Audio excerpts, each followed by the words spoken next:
Oh, hey guys, welcome. We are at the 12-hour Coach Dave Academy Suzuka event. So we've got a full 12-hour event ahead of us. So starting in the next sort of couple of minutes, we'll be ready live with the race to start. And yeah, it's going to be absolutely awesome. So yeah, thanks for coming along. We have got two commentators teams today. So we've got myself in Comms Box 1 along with Jesse, George, and we've got Jake who will be passing over the penalties. And in Comms Box 2, we'll be taking over in about 3 hours time. We have Fabian, Ryan, Nick, and we have Mike. So I'll introduce the guys here. So how are you doing, George? I'm good, thanks. And yourself, Simon? Good to be here with yourself and Jesse. Right, George, you are kind of a little bit quiet, I just noticed. So let me just bump you up and make sure everything is fine. Guys, in the chat, if you just quickly there, just make sure that whatever you can hear us all fine over the game noise. So yeah, sorry, George, just quickly start again. Sorry, Simon, this is just another audio check for you. Can you hear me now this time around? Yeah, looking much better actually, so that's good. So yeah, also in the box we have Jesse. How are you doing, Jesse? Hello, Simon and George. Guys, I can barely contain my excitement. Today is going to be fantastic. We've got so many drivers going for 12 hours for glory. This is going to be great. Absolutely, yes. And also we've got Jake Boswell who will be there as well. He's actually got himself muted, so he won't be able to hear us. So anyway, so yeah, in comms teams 2, we've got with us as well to introduce themselves. So we've got Ryan. How are you doing, Ryan? Hey, Simon, I'm doing well. Looking forward to taking over the broadcast in a few hours' time, as we're not too far away from the... Absolutely, yes. It's going to be absolutely epic. So let's start about to start the formation lap in a minute. So yeah, we've got Fabian. Hello, Fabian. Hi, Simon. Yeah, I will be looking forward to join Ryan's commentary team there in around 3 hours, I guess. Yeah, we'll be about 3 hours time. That's correct. Yes. Also, we've got Nick in the box as well. How are you doing, Nick? Fantastic, Simon. I am looking forward to an exciting 12 hours at Suzuka today. We're going to have some great racing on the track.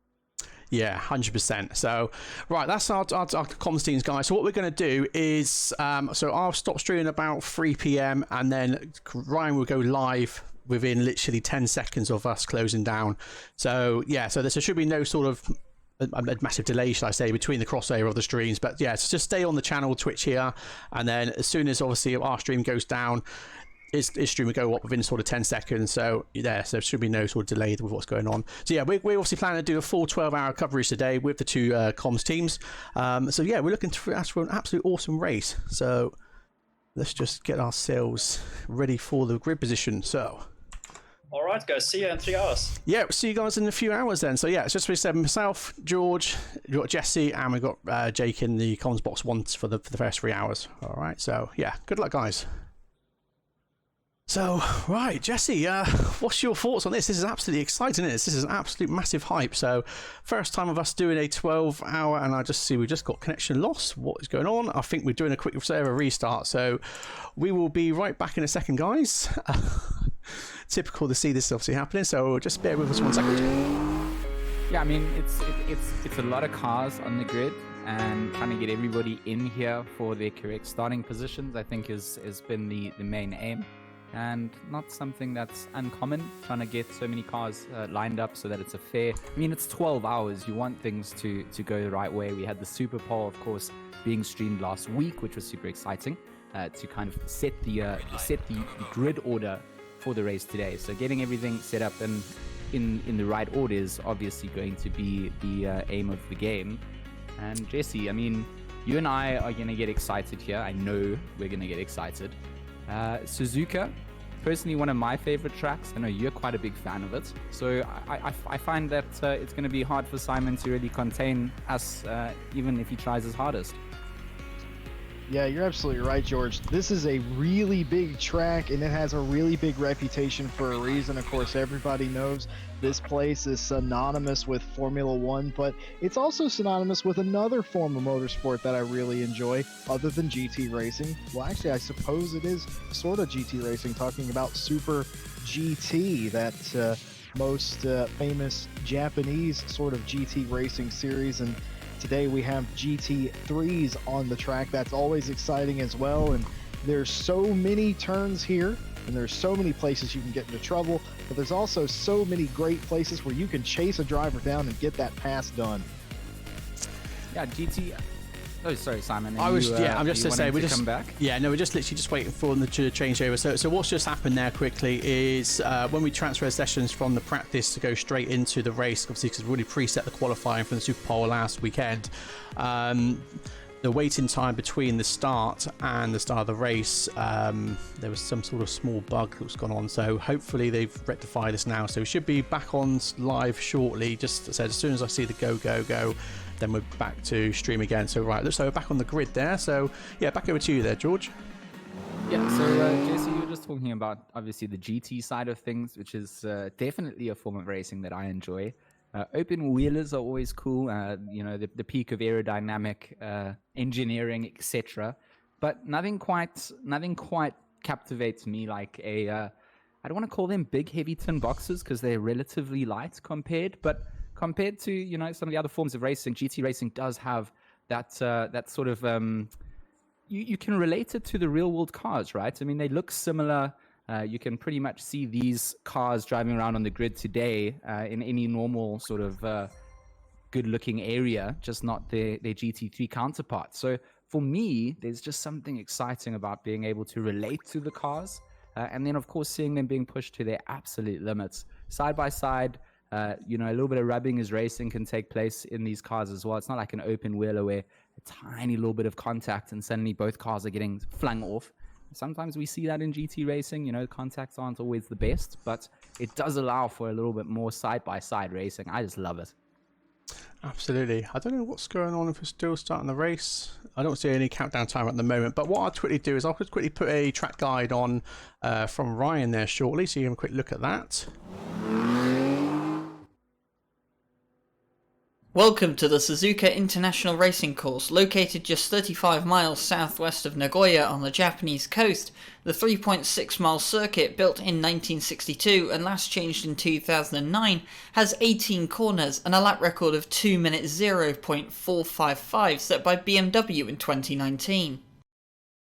Overtaking isn't difficult here, and the first chance you'll have is down the start-finish straight and into turn 1, assuming you're braver on the brakes than your opponents.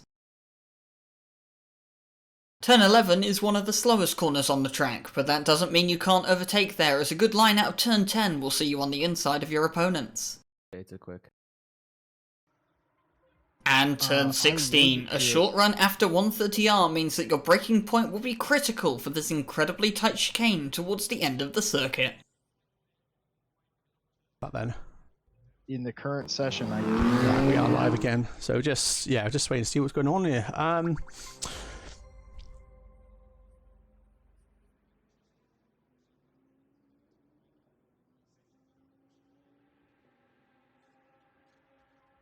So I believe we've got a 5-minute countdown timer, but there's usually a timer on the screen, but we don't seem to have that information at the moment.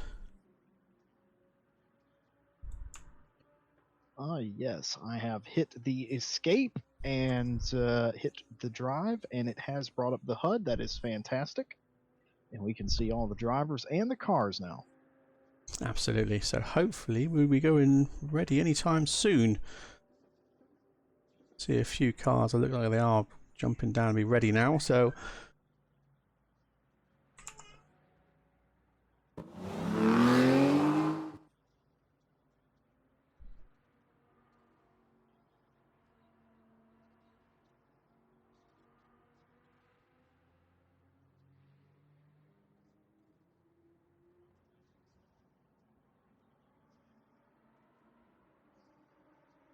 yeah, normally you have to say the countdown timer to say you got 5 minutes. So I'm guessing by looking at the race clock there, hopefully at 12:05 in game time, we should be going live with the start of the formation lap.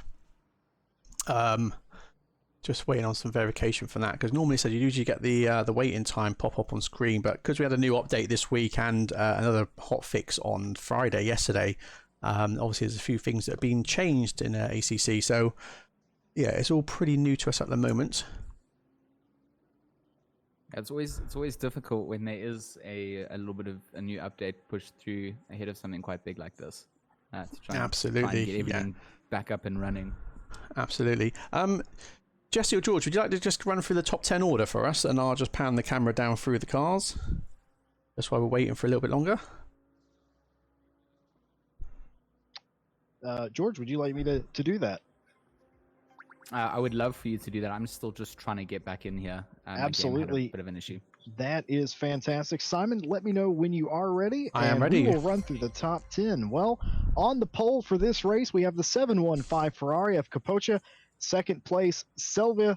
Third place, we have Samard in the number 41 Ferrari. Fourth place is Baldwin in the 888 Aston Martin. Fifth place, Ebrich in the number 12 Mercedes. Seventh place is Samuel Ratz in the 191 Mercedes. Eighth place, I should say, is Crossman in the number 3 Porsche. In the ninth place is Batty in the number 72 BMW. And rounding out the top 10 of this massive grid, the 128 Lexus of Donardo, and there are many more rather besides in this race, and you will get to see them throughout this entire race. This is a massive field and a massive race, so we will get around to talking to a lot of these drivers, or about them, I should say.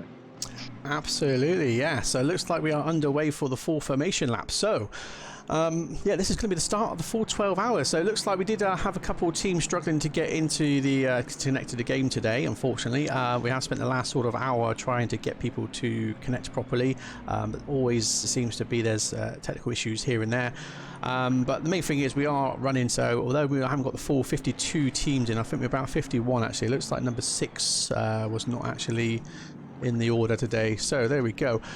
Let's jump back over to the main screen there so we can see what's going on. So yeah, got our on-screen spotter guide at the bottom there, so hopefully that's nice and readable for you guys. If you're watching on the TV, obviously you got to understand that input lag and stuff, response time, should I say, on the TVs are usually a lot higher, usually about 70 milliseconds, so may look a bit harder to read compared to watching it on a monitor or like a tablet or phone, which is obviously a lot less response rate.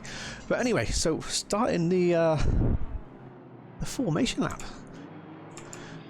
Yeah, it's absolutely exciting. If you are a driver in this race, then this is the moment where you are nervous. You've had a few moments to sit in the car in pit lane, and then you had a few minutes to sit in the car on the grid. And for ACC, this is sort of uncharted territory for the most part. A race this long with this many cars, with 3 tiers, mind you. We have Pro, Pro-Am, and Am here today that are all going for glory in their respective categories. You will see on the scoring pylon a white background means they are Pro, silver, obviously Pro-Am, and red, if I'm not very much mistaken, is Am. And it is a fantastic day to go racing here. It's going to start a few minutes after noon in sim time. It's going to go for 12 consecutive hours. There will be driver changes. We'll talk about stint times and overall driver time and everything as the race progresses. But right now, more than any other time, this is the moment where you're nervous as a racing driver. You just want to get the hammer down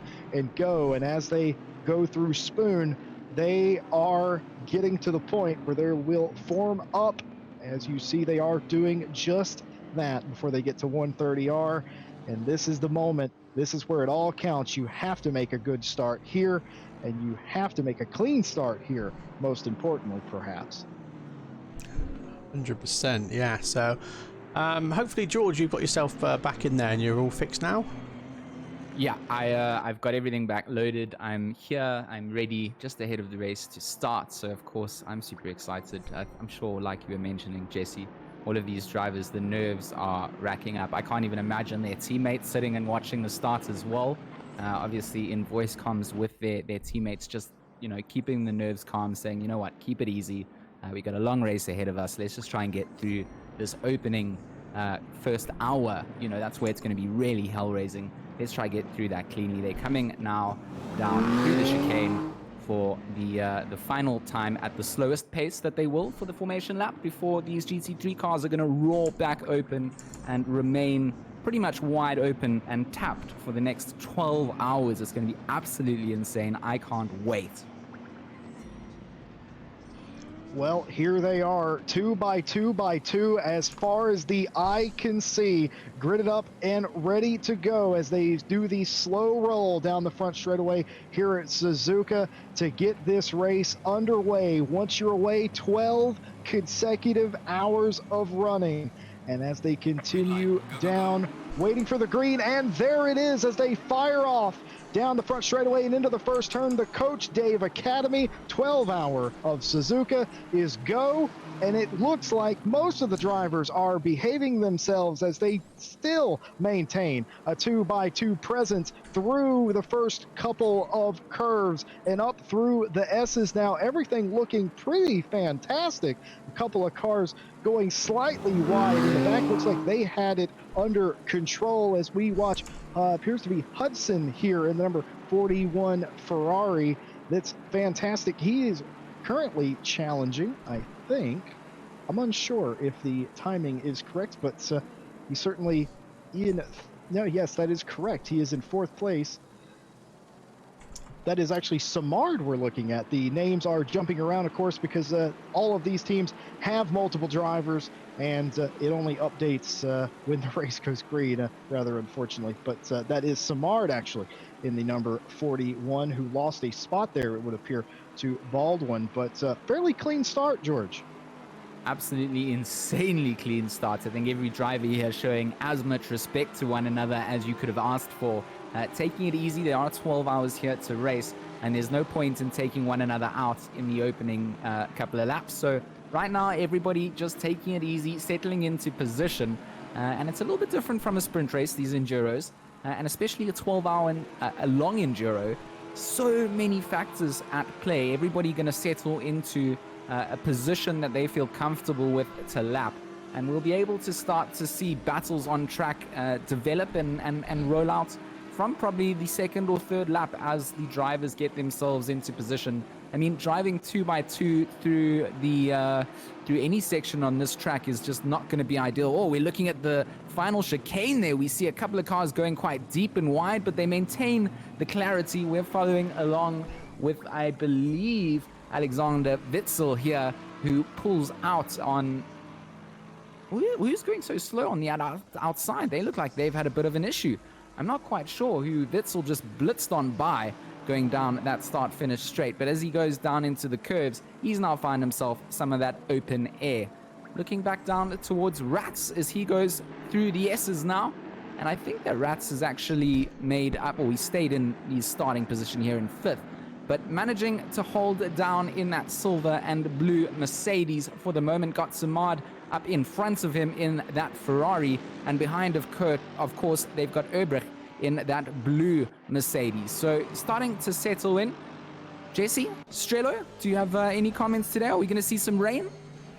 Oh, you're asking me to predict the weather. A weatherman can't even do that. What chance do I possibly have as we look on the rear bumper cam and now the front bumper cam of Steve Strello, who I had extensive talks with this week. He's feeling pretty confident and liked his chances for the LP69 group. And as you can see, he is in 13th place. He's got some positions to make up, but you're going to be seeing a lot of those cameras coming up here today, folks. We have some really nice camera angles in the bumpers and in the sort of body work of a lot of the different cars, and they just add that excellent dynamic sort of experience, and you can sort of experience the speed and like the ferocity, the way that these cars bounce off curves. And pay attention today, because not all cars are created equal. Each car is completely independent of itself, and they have their own handling characteristics. As we watch Ebrich looking back at Body, and Body thinking about making it to pass to the outside as they go down into the chicane, the final chicane, nothing doing as he very wisely thinks better of it. But if you look, what are we seeing here? We're having Ebrich the front of his car now, the splitter cam, and now the in-car cam as he's making a pass on, looks like Samuel Ratz there. No, that would be Samad that he's going to go side by side with through the first and second curve. He's got the inside line. It looks like he's nailed that overtake that he wanted to do. So Erbrecht gets that done. Butty now looking up behind this to try and see if he can make up a place. Of course, we're going to ride along as they go through the S's now. Just look at how close these cars are to one another. One small mistake, one braking mistake, one failure to find the apex, and you've suddenly lost 2 or 3 positions, and that's just how intense the racing will remain. Erbrecht seems to have got the move done and is continuing on to build the gap. Chris Huka now to feature in the Honda, a Honda, of course, a very iconic car here at Suzuka. The Japanese fans would be waving and screaming for Chris's RLM car as it comes now through the chicane. He's tucked up right behind the back of that bright pink Audi for Matuszka. Now, Wolf Matuszka, we saw what he did in the last Enduro, a man that we're going to watch along tidily here. I mean, Jesse or Simon, I'm sure you want to give a little bit more input into what you're expecting out of this man. Yeah, Jesse, go ahead second if you want. Oh, no, I was just going to say, if we're talking about what I want to see out of Wolf Matuszka, anything other than a win, I'm going to be disappointed. I'll text him that I'll be disappointed in him if he doesn't bring home the win, because certainly him and his team is absolutely capable of doing so. That BWT team, we're a regular United Nations in here. We've got esports teams from all over the globe, all over the map, representing all nations, it seems like, and just fantastic. There's a little bit of a touch in the chicane, and commentators curse, and Wolf Matuszka goes flying a little bit. We're going to see the replay. My goodness, oh, a little bit of a late move there, and Wolf Matuszka gets sent for one, and that's going to hurt his chances. But if there was anything, any silver lining, it's a 12-hour race, and it happened in the first 8 minutes.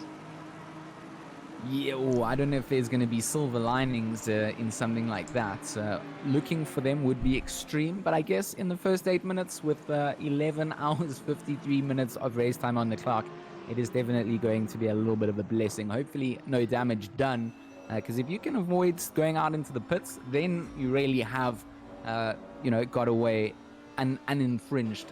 If Matuszka has picked up some damage in this Audi, it will be a little bit of a different story. Might have to affect their pit strategy a little bit. But for now, looks like with Matuszka going to continue his way around. I mean, that little tap having dropped him down to 18th position there. Yeah, that is unfortunate. You don't want to start out your race like that. You certainly wouldn't want to end your race like that. I reckon that's the pace that team typically has. It didn't look like too hard of contact for the BWT boys. Certainly feel like they will be able to continue. And something else I feel like we should mention now, here at RLM, we like to do live stewarding for our big events. And today, of course, is a big event. Of course, the Coach Dave Academy 12-hour of Suzuka. So we have live stewarding. It'll be interesting to see what they have to say about it. You will see it on the screen. And we have Jake Boswell with us here, who will step in when necessary to explain penalties and stuff that are given out to teams if and when they occur. So it'll be something I'm interested in. And of course, we're watching several cars now whipping around coverage, looking at Rafael DiNardo now, who is just in a hornet's nest of cars back here in about 16th or so place. Just a bunch of cars coming through the final chicane. You just want some running room, don't you, George, at this point? You want to get out and have a bit of space in front of you and behind you, and DiNardo doesn't have that right now. No, DiNardo has a Jardia tucked right in behind. So Jardia tucked in with the Ferrari. There we'll get a nice view of the front end of Jardia's Ferrari as we ride on board with DiNardo's rear-facing camera as they now go towards the S's. Like you're mentioning, Jesse wants to find a little bit of space. He's got King up ahead of him, as well as Andretti, who is running a fellow Lexus. So keen to see how these Lexuses do. Lexi, like I said before, multiple Lexus Lexi. Keen to see how they do on the tires. We do know there's been a tire model update ahead of this 12 hours. So I'm keen to see how that affects all these cars. But most importantly, the Lexus, quite heavy on tires usually. And here we see, oh, look at that train view as the cars come flying over the curb. Just a tiny little clip, and they send themselves around the apex before heading down towards the hairpin again. And these guys just all using each other's slipstream at the moment as we look back at Matthias. Matthias also having himself a little battle. He's got Daniela Flores. Is that Flores behind him? It looks like it is. It looks like it is, yes. Yeah, so I think it is Flores. Oh, Flores going to make the move. Matthias very wide. He's actually going to lose, it's like 2 positions there. Matthias, I do like the coloring on this Aston Martin. I mean, the orange, the burnt orange, the little Lumo accents on it as well. A very striking livery indeed as it goes through Spoon now, down onto the West Straight. So, Jan Matthias, I don't know how the Astons are going to do over the 12 hours as well. Simon, can you tell me a little bit about the BOP side of things? Yes, absolutely. So we decided after a lot of extensive testing to give 20 kilos of BOP to the Aston Martin and to the Mercedes. Mainly because these cars are absolute animals here at Suzuka, so if we found to put them back into line to make it more of a fairer racing grid, that's why we decided to give the 20 kilos. What's really going to take effect is obviously over this course of durations. We got every driver has only got 9 limited of dry set tyres to use in this 12-hour race, so they're going to have to be doing double stints here. We have got dynamic weather, so hopefully we're going to get some rain. So if we get some rain, then they do get a free set of wet tyres to use, which then can obviously help later on in the race. But if we have no rain, they literally have 9 sets to use, so they have to be very cautious when they go in over the curbs, not to get punches and stuff, and obviously really look after those tyres, because obviously the harsher they drive now, earlier on in the stages, the more chance that they are going to have problems with said punches and stuff like that with the tyres. So, I mean, yes. It kind of goes a long way. It kind of explains the way that we saw the start of this race take place. Everybody kind of finding their rhythm and their sort of positions relatively fast in terms of just settling down. We didn't see the pushing that you would see in a sprint. And that's obviously keeping in mind those tires and trying to keep them as grippy for as long as possible.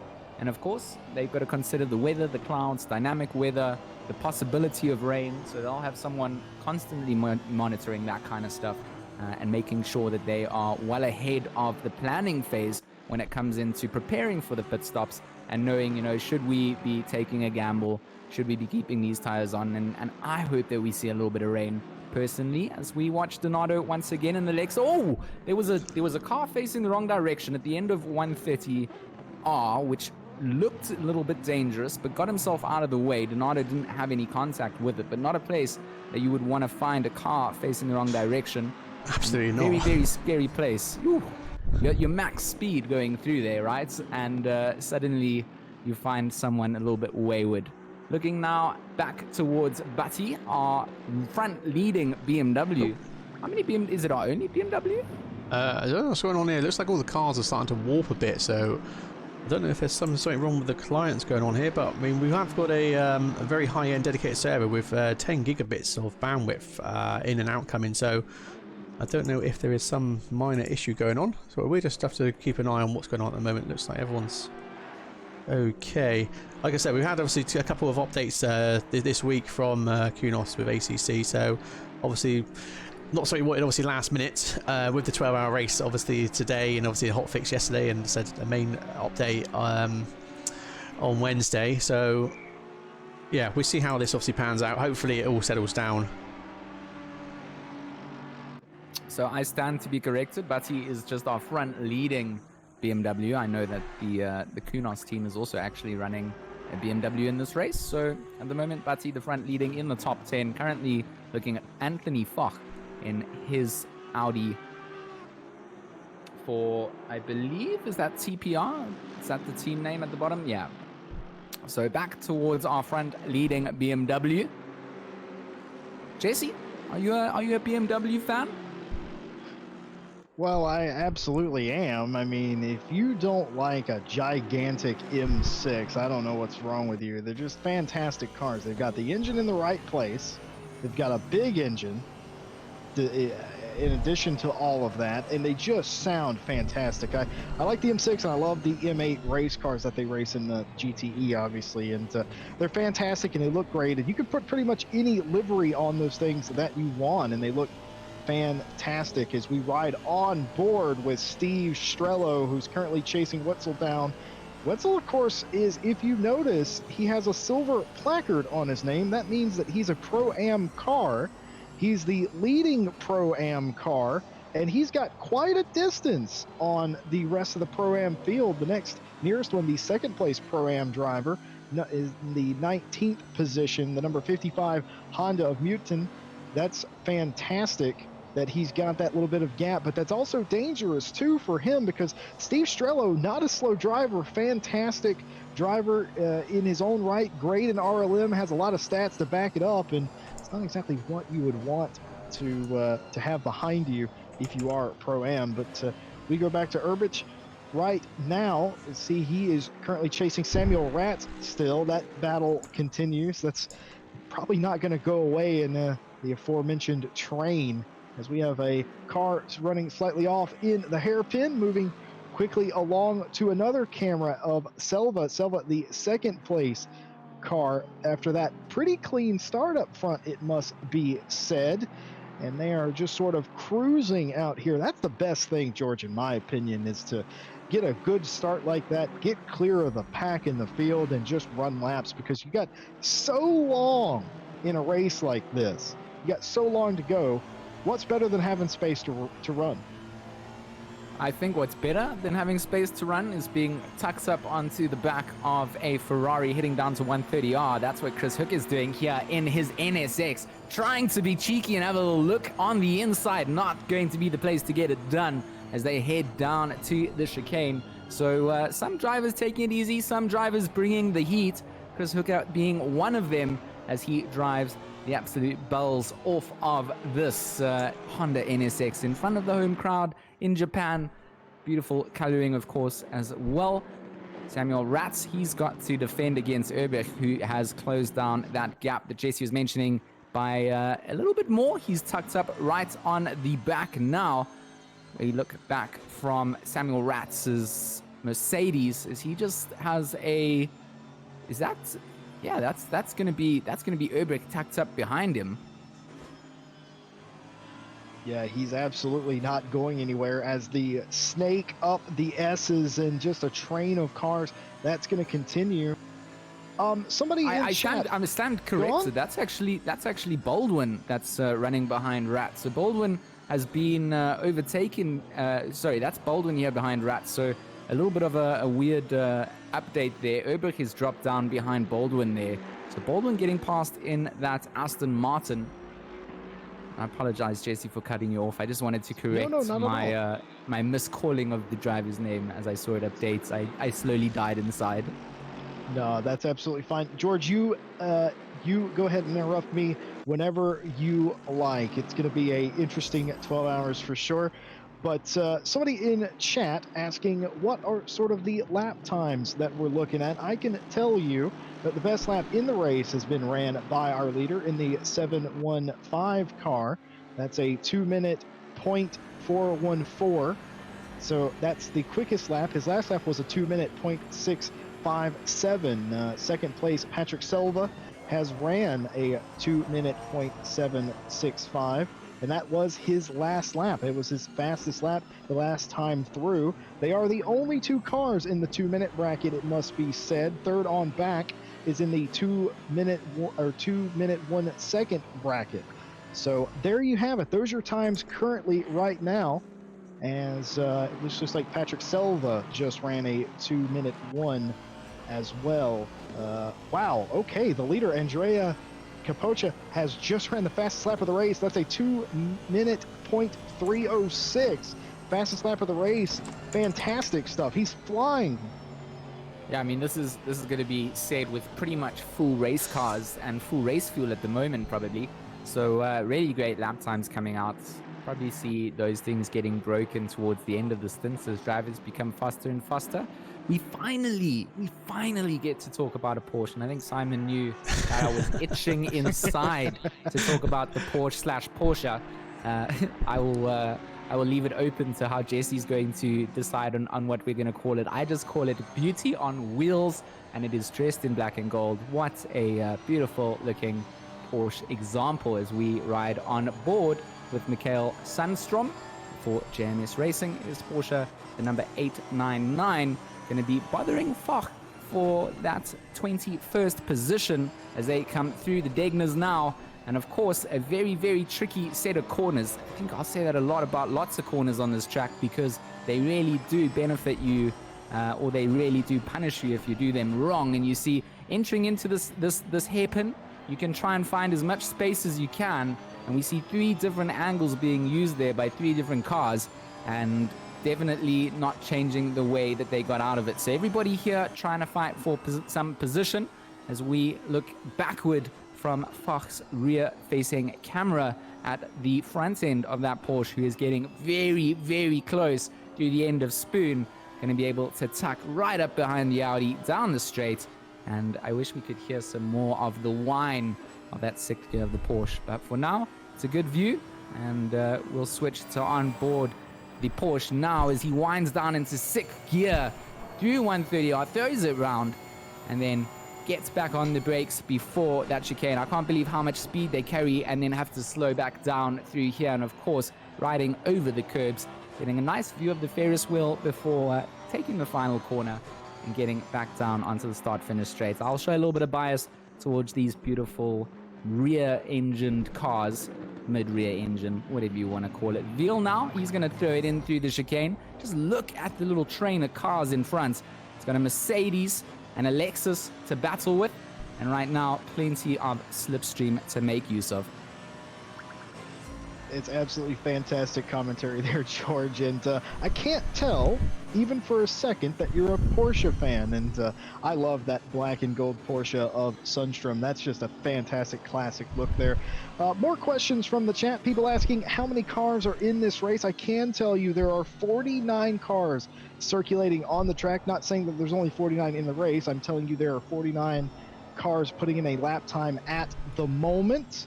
That I checked anyway. And another question that was being asked is, will it get dark around here? And the answer to that, gentlemen and ladies, is yes, it will. This 12-hour race is real time, meaning that this race will end at midnight in sim time, and that will be very dark indeed. And we'll have some really beautiful dynamic shots for you in the evening hours. So this thing just getting going, and it will continue on into the night here at Suzuka. Just a lovely day for a race here at the moment. George, perhaps, hold on a minute, we have the number 111 who's thinking about making a move on the number 300 of Ingman, can't quite get it done, thinks better of it, and backs off in, I think that was 200R there actually, is now they go into Spoon. It's a fantastically smart move to not throw away your position in the race this early.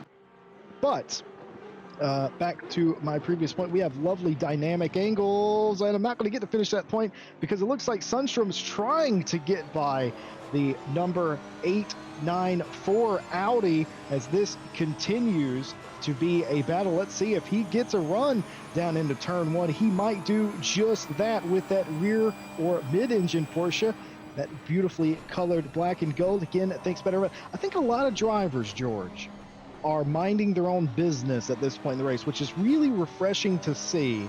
But it's also really good to see that they're all on the same page, that they're minding their own business this early, because they know it's such a long race.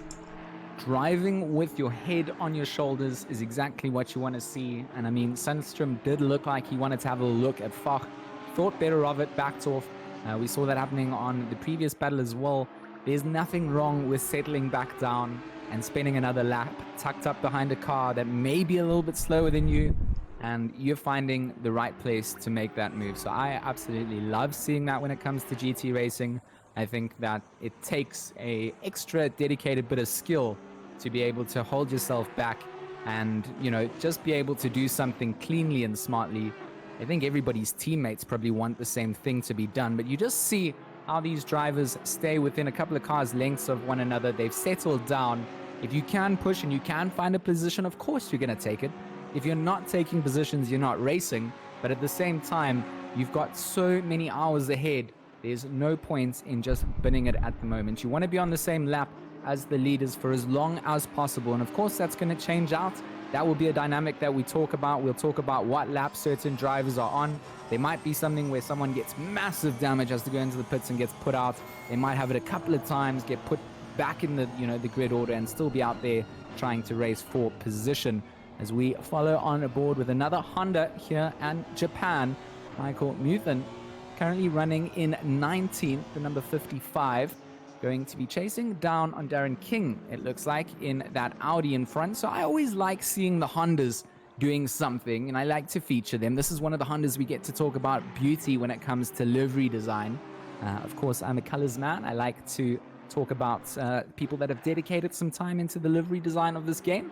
And for me, both of these cars in front of us were beautiful examples as we now go back over to the battle for 4th position. This is Erbrich trying to chase down on a Baldwin there.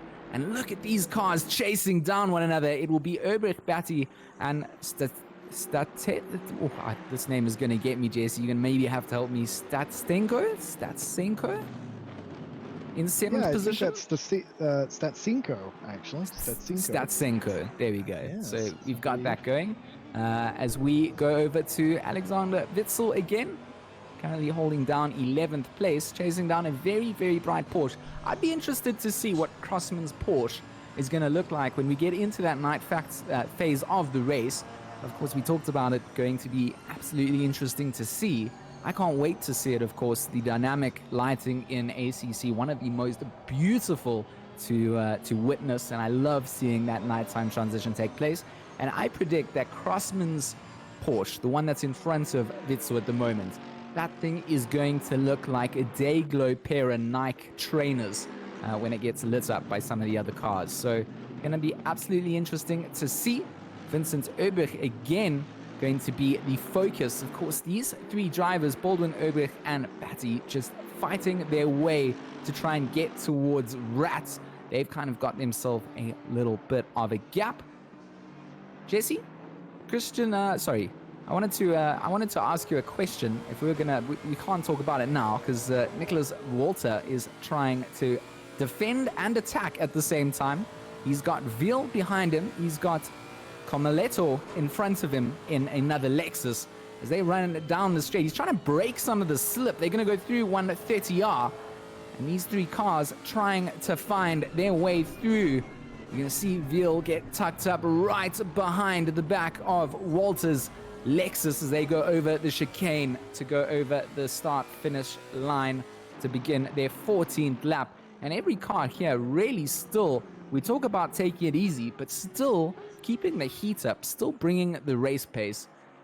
I mean, 201s being done all the way down to sort of 30th position even. 201s, 202s, best laps.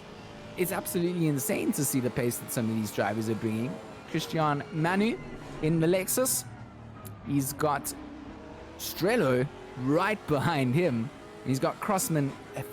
You know, Jesse, I don't know how drivers like this put lap after lap after lap in with so much pressure around them without making mistakes. That's something that we can just touch on, right?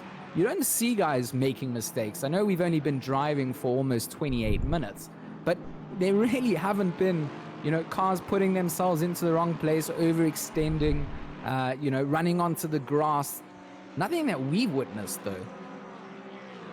No, absolutely you haven't, George. Other than the odd little random mistake, which obviously will happen. I mean, it can happen to anybody. It happens to me every time I get out on the racetrack. But yeah, it's very strange to me because to watch these drivers drive at such a high level, and they've got somebody beating their back bumper off, and they're beating somebody else's back bumper off because they want to get around somebody, and then you're stuck in a line and you're still running 201s, especially in the case of here, which we're looking on board with Batty at the moment in the number 72 BMW.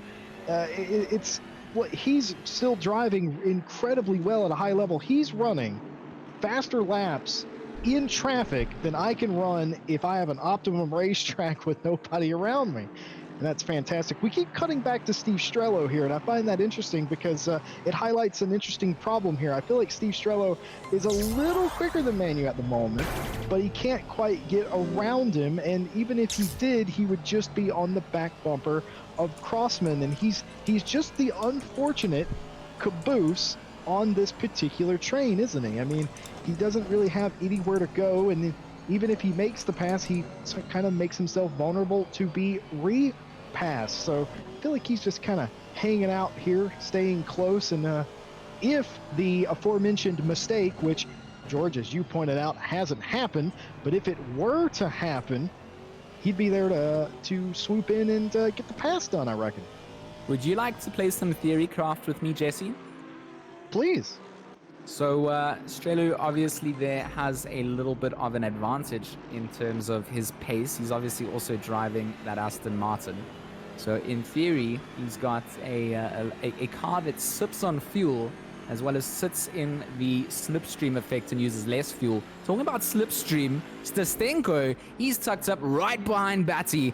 These guys are driving absolutely insane at the front end of the top 10 as they pull out to, I think that's a slower car that they're trying to get past and lap. He's obviously giving as much space as he can to not interfere with the battle there, but a great bit of driving coming out and getting out of the way of that flying Batty in his BMW. And Statenko, biggest loser coming through there. He was trying to have a look-see coming through 130R, and he's going to have to close up the gaps, which he does through the first two curves. Look at that Mercedes go. It just seems to have reeled in the back end of this BMW. It's quite insane to watch because you get to see where drivers brake, who pushes the limits, and Stasenko here seems to have got a little read onto our BMW driver because he is hassling him.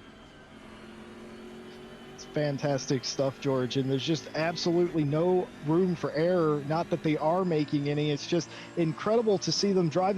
Did I just see Samard flash the lights at Stasenko there? I think No, I that's might. That's not Samard though, is it? Because that's that No, you're Ferrari right. It isn't. that had to get out the way. Aston Martin, isn't it? Yeah, so Samad has to try and get through here. There's Samad. Samad's going to come through. Chris Hooker Yes. also wants to get through. So that's a back marker that was kind of, he was holding things up. So I'm not quite sure what his little flash of lights were. He's obviously not happy about something. And that's always something you get to talk about when it comes to driving. There's always going to be a little bit of, hearsay. Someone says this person did this, and I feel like it wasn't right. But, the little flash of lights, that normally means either, thank you or, I don't want to say the other one. Well, this was sort of inevitable, ladies and gentlemen, but for the first time today, we are going to hear from our steward in the booth, Jake Boswell, to tell us about some penalties that you have seen come up on your screen. Mr. Boswell. Yes, hi there, guys. Thank you for the welcome into the Combox. How are you guys doing? Lovely. Yes, we've got a bit of unfortunate news, but we thought this may happen. It's going to be for the Moroccan sim racing team, car number 77. It was a orange Audi. Unfortunately, down to turn 1 on lap 4, he made some pretty bad contact in the back of one of the Astons, which then veered across the track and took out another 2 cars. So all 3 cars taken out into turn 1. Unfortunately, it was going to earn him a disqualification due to the aggressive nature in which he attacked this. So it's a bit unfortunate, but it had to happen. Well, that is absolutely unfortunate. Jake, do you have anything else for us, or will you be back in a minute? Yes, unfortunately, I'm going to be coming to and through the commentary box a fair few times because we've got a lot of incidents to sift through the first 5 or 6 laps. So I will be back, Jesse. Unfortunately, you're going to be hearing from me a little bit more than we hoped. No worries. Good luck, Jake. Catch Good you luck, around. Jake, and thank you very much. I always love hearing from Jake Boswell. They call him the Bosmeister, and I love having him here at RLM. It's unfortunate, but it is fantastic to have someone to come in and explain not only that there was a penalty, which you could see on the screen. It's lovely for them to explain exactly what went on so that we in the box that we may not have seen could know, and you as well could know exactly what happened. As you see, there are some drive-through penalties that are happening. You see those on your screen right now. The red illuminated DT on the scoring pylon denotes that they have a drive-through penalty. This could be any number of reasons. This could be stewards' discretion based on driving. I will not speculate on that. It could be due to track limits. You only get so many track limit violations before the game automatically gives you a drive-through penalty. It could be either of those. I refuse to speculate either way, but one way or another, Jake will be back eventually. Yes. Jesse, you have to sometimes speculate. I wanted you to play the speculation game. Well, I was hoping that we could play guessing games as to why Chris Hooker and Jardier both have drive-through penalties. I mean, those were the two that popped up while Jake was chatting to us. I'm very keen to see what happened there. I think that with Chris, that may have been that incident that we saw with Wolf Matushka in the first chicane, whilst we maybe gave the commentators across there. I do believe I remember an NSX being involved there, so I think that might have been something to do with Chris. Not quite sure what happened to Jardier, but really not sure if... oh no, there's going to be cleared drive-through penalties as well, so there's going to be some interesting stuff coming out from the stewards, hopefully as an update, and that's going to give us some interesting insight as to what's taking place, I suppose. Based on that, and George, you want me to speculate, so now I will speculate. Based on the fact that they were cleared, and that certainly appears what has happened, I would assume that it was the game giving them a drive-through. The stewards deemed that to be unfair or unwarranted and didn't want to take or change the complexion of the race, and I think they cleared it. There's my speculation. Is that enough for you, George? Yes, I mean, there were no alien spaceships coming down and having some role to play, so you didn't quite go to the max level of speculation that we could have gone to, but I appreciate sort of level 3 speculation. I'm working with you, and you're working with me, and eventually we'll get that right. But yeah, I assume the stewarding, they obviously, in my opinion, they did their job there. They didn't change the complexion of the race for whatever reason there. They said race on, and that's one less headache for Mr. Boswell for us today as we continue to jump around. We're doing whip around coverage here, just showing you all the different things as it looks like Zero going a bit wide in 130R. That might give Sundstrom the position here. This is for, I believe, the 3rd position in Pro-Am, and he's done it. Look, he's got it done as they go through last corner and onto the front straightaway. You will see the pylon come up, and you will see, if I'm not very much mistaken, Sundstrom, yes, indeed. He is 3rd in Pro-Am now. That was a fantastic pass, and that goes back to what we were talking about. You make one little mistake, and somebody gets by you, and that's exactly what we saw, George. Yeah, you do, and always great to see a Porsche making a move. Just to mention things, one of the people dropping it down on that pylon on the left side was Jardier. He still had his penalty, so he's gone and cleared that in the pits. But that's left Jardier coming out in his Ferrari number 48 in 23rd position there as we watch along on Grigorov, a Russian surname by what it sounds like. Blue Flag Racing, hopefully not too many blue flags for them today. Right now, he's going to be on the back of Rosaitis, trying to find his way through the order. Currently holding down at 29th position as we jump through the order to ride alongside on Manu in his Lexus. He's got an equal liveried Lexus from Donato behind him. He's got Strello in front of him. Strello seems to have got past the cork in the bottle, now has to go and contend with Crossman as we look back at Donato's front end of his Lexus as they come along the end of the west straight before throwing it round into 130. I love that corner, and I don't know if it comes across in my voice, but 130R, if I could go on a date with the corner, it would be 130R. Yeah, 130R is fantastic. This track also has a corner called 200R. That's on the, it's after the hairpin. It's fantastic. Do you know, my favorite part of this track isn't even in the GT circuit. Do you know what it is, George? I don't now. You're going to have to tell me. Well, other than the skid pad that's in Spoon, that big concrete skid pad, I love the motorbike chicane that they have on 200R. Are you familiar with that? Yes, I do know what you're talking about now. So they also use that, apparently. I did a little research as we see Leverque trying to make a pass, and he's going to get it done here as the Audi goes a bit wide. Audi on Audi. and the pass is done there in the second curve. Fantastic stuff as they go. That's no pain or stress there. But I love that bike chicane, because for some of the smaller races and events, they actually use that bike chicane still. So that's fantastic stuff. I love that little chicane there. And I might admit to, when being bored in some private league races I've done, using the bike chicane to humor myself. A little added difficulty there. Just playing life on hard mode there, as we see someone else playing life on hard mode, doing an endurance race while fighting out with other drivers. Jan Mateus, we get to follow his rear-facing spoiler cam as he looks at Rositis, who's in Aston Martin as well behind him. So a little battle between manufacturers here of equal caliber and equal BOP. And behind them, they've got that Porsche of Grigorov. So right now, a little three-way battle for three cars. We always see, Simon likes to say it, that driver at the back seems to get the best drive away out of all the other drivers. When you see a three-way battle, driver at the back, the one to watch. And that would be Grigorov that we're seeing from this rear-facing camera. So these three currently lapping all together.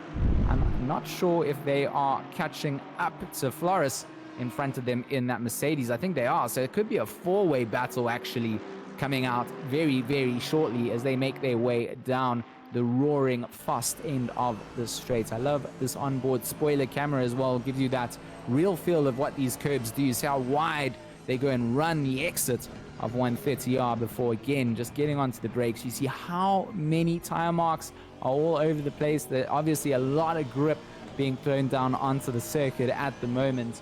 I'm pretty sure the drivers are loving the conditions. It's almost 1 o'clock in the afternoon, pretty clear day. Track conditions indicate that the track's up to 30 degrees, 23 degrees ambient temperature, a couple of clouds in the sky, so not keeping the track from cooking too much, keeping things quite ideal. I think this is where drivers would like things to be. Of course, we talked about limited tire sets, and that's something to be watching about. And we talked about Strello, and we talked about him getting past and then having to battle with Crossman, and that's just what will take place now. They exit the hairpin. Looked like the Porsche got a good run away from the Aston Martin there. But Steve Strello, a really, really quick driver, does not want to be held up, does not want to just accept the placement in 12th. He's got a top 10 in view of where he sits.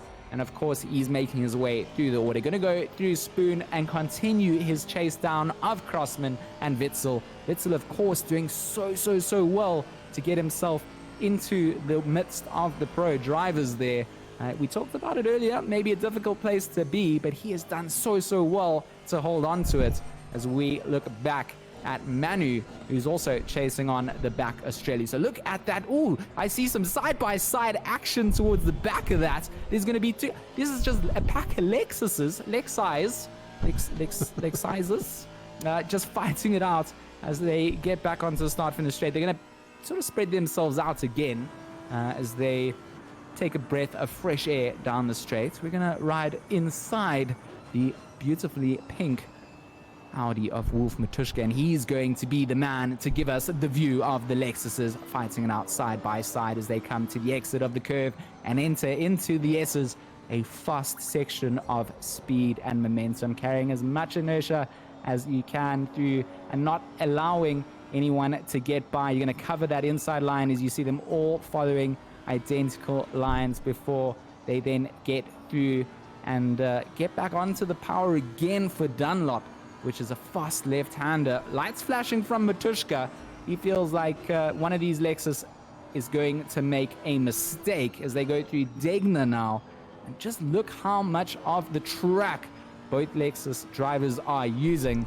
And I can tell you right now, they will be munching tires at the rate that they are currently pushing down and trying to chase. Donato now going to be the car that we get to ride on board. He's got Andre in front of him, and he's got Matuszka behind, the middle sort of car in this three-way battle. And great driving being pushed to the limits out of all three of them.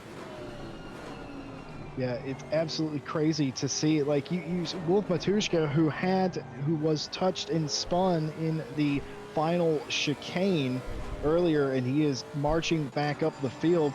thing about Wolf Matushka is he's not really used to, as we see, Gregorov thinking about making a move into the hairpin, doesn't quite get it done. He's continuing to be inside of the driver in the front. That's an AM driver. This is a view from, oh, look at this now, the splitter cam. This is the number 4 Porsche. This is a pro driver who's attempting to get by an AM car, as denoted by the red box. So this is not a fight that you would expect to see at this point. These two drivers going at it. I wouldn't exactly, if I was a pro driver, I wouldn't exactly like being behind a true AM team, but here we are, and it is the pro driver's job to get by him as we go through a 130R once again.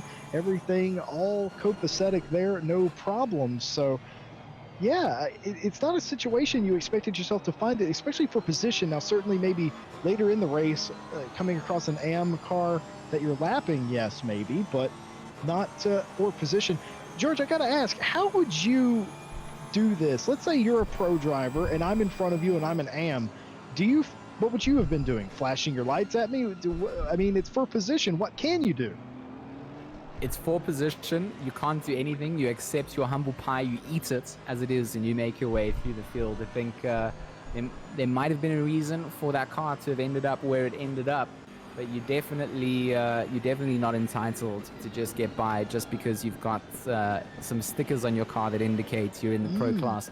If AM drivers are beating you, that's just indicating that those AM drivers deserve to be where they are, and you need to find your way back through. So I think very patient driving required. Eat some humble pie and just carry on lap after lap. It could have been any reason. They could have spun off or made a mistake. In this kind of a field, that can happen, and you can be down at the back of the field quite quickly. As we continue to watch along on our lead BMW, Batty still on the back of Erbrich in that AMG in front of him. Maxime Batty doing a great job to just hold on to his P6 for now. We're coming up to almost getting through our first hour of the 12 hours that we will have here. 13 minutes to go before that's done. And I just love the fact that we still have on-track battles. Guys settled in, and then decided that, you know what, now that we've settled, we've found where we can find positions, and we will go and look at them. And again, we're going to go back to the little Lexus battle on board with Raffaele Donato as he chases down on Andretti through the S's. They're a little bit off the back end of Manu and Andre in front of them, but right now it's just a great bit of driving from the Lexus drivers. They all seem to have found themselves some rhythm, and I mentioned it before, I mention it again, tires. I'm keen to see how this is going to play into effect. I'm keen to see what some of the other drivers who watch the stream when they're not racing, if they've done with the stint, update us and let us know how the new tire models feel. Of course, we're not able to give you that kind of information, but it would be great to see if the updates and things have played sort of into the advantage or disadvantage side for a couple of teams. Yes, absolutely. We will have driver interviews and much more besides for this 12-hour as we are winding down hour 1 of 12, just about to go 1 p.m. sim time. And as he promised, ladies and gentlemen, he is back. Mr. Jake Boswell, what do you have for us? Thank you very much, Jesse. Yes, the Boz is back for some more updates. Most of this coming from lap 1 still. Fair few incidents to sift through. I've got 3 here. Currently, car 33 took out car 71 going into the Degners. It was a bit of an unfortunate one. He did try and avoid any contact, but a bit heavy over the curbs. Took one car out and unfortunately did take a few out behind, which a bit unfortunate for some of the drivers, but most of them were able to continue. That would be a drive-through penalty for car 33. The second one, fairly simple one for, again, lap 1. It's car 48 took out car number 128. That's a simple drive-through for a fairly simple takeout. And number 3, we have car number 333 taking out car number 111. That will be a stop-and-go 30-second penalty. This was down into turn 1. Fairly aggressive continuing sort of contact all the way down the pit straight into turn 1, and it unfortunately took out a fair few drivers into turn 1, so we have slapped him with the strongest penalty bar straight out disqualification. That's a 30-second stop and go. That's as much as I have for you currently. There's a few more coming through. I will go back and review them and try and get some more information for you guys. Thank you very much, Mr. Boswell. There we go. Ladies and gentlemen, he is our steward in the booth, letting you and us know exactly what's going on in the race. And I saw a fair few questions in chat about why or if penalties were given out to certain drivers, and I hope that that very much answered your question. Jake, thank you very much for being here and making that really clear so even I could understand it. No problem. See you again soon, I'm sure. All right, cheers, Jake. Well, Simon, haven't heard from you in a while. Of course, I don't know if we introduced it properly, but Simon here, the other voice in the box, he's controlling the cameras, getting you these brilliant angles and these beautiful shots and battles, and he's helping tell the story today. Simon, you're about the first hour gone. What is your takeaway from about the first hour?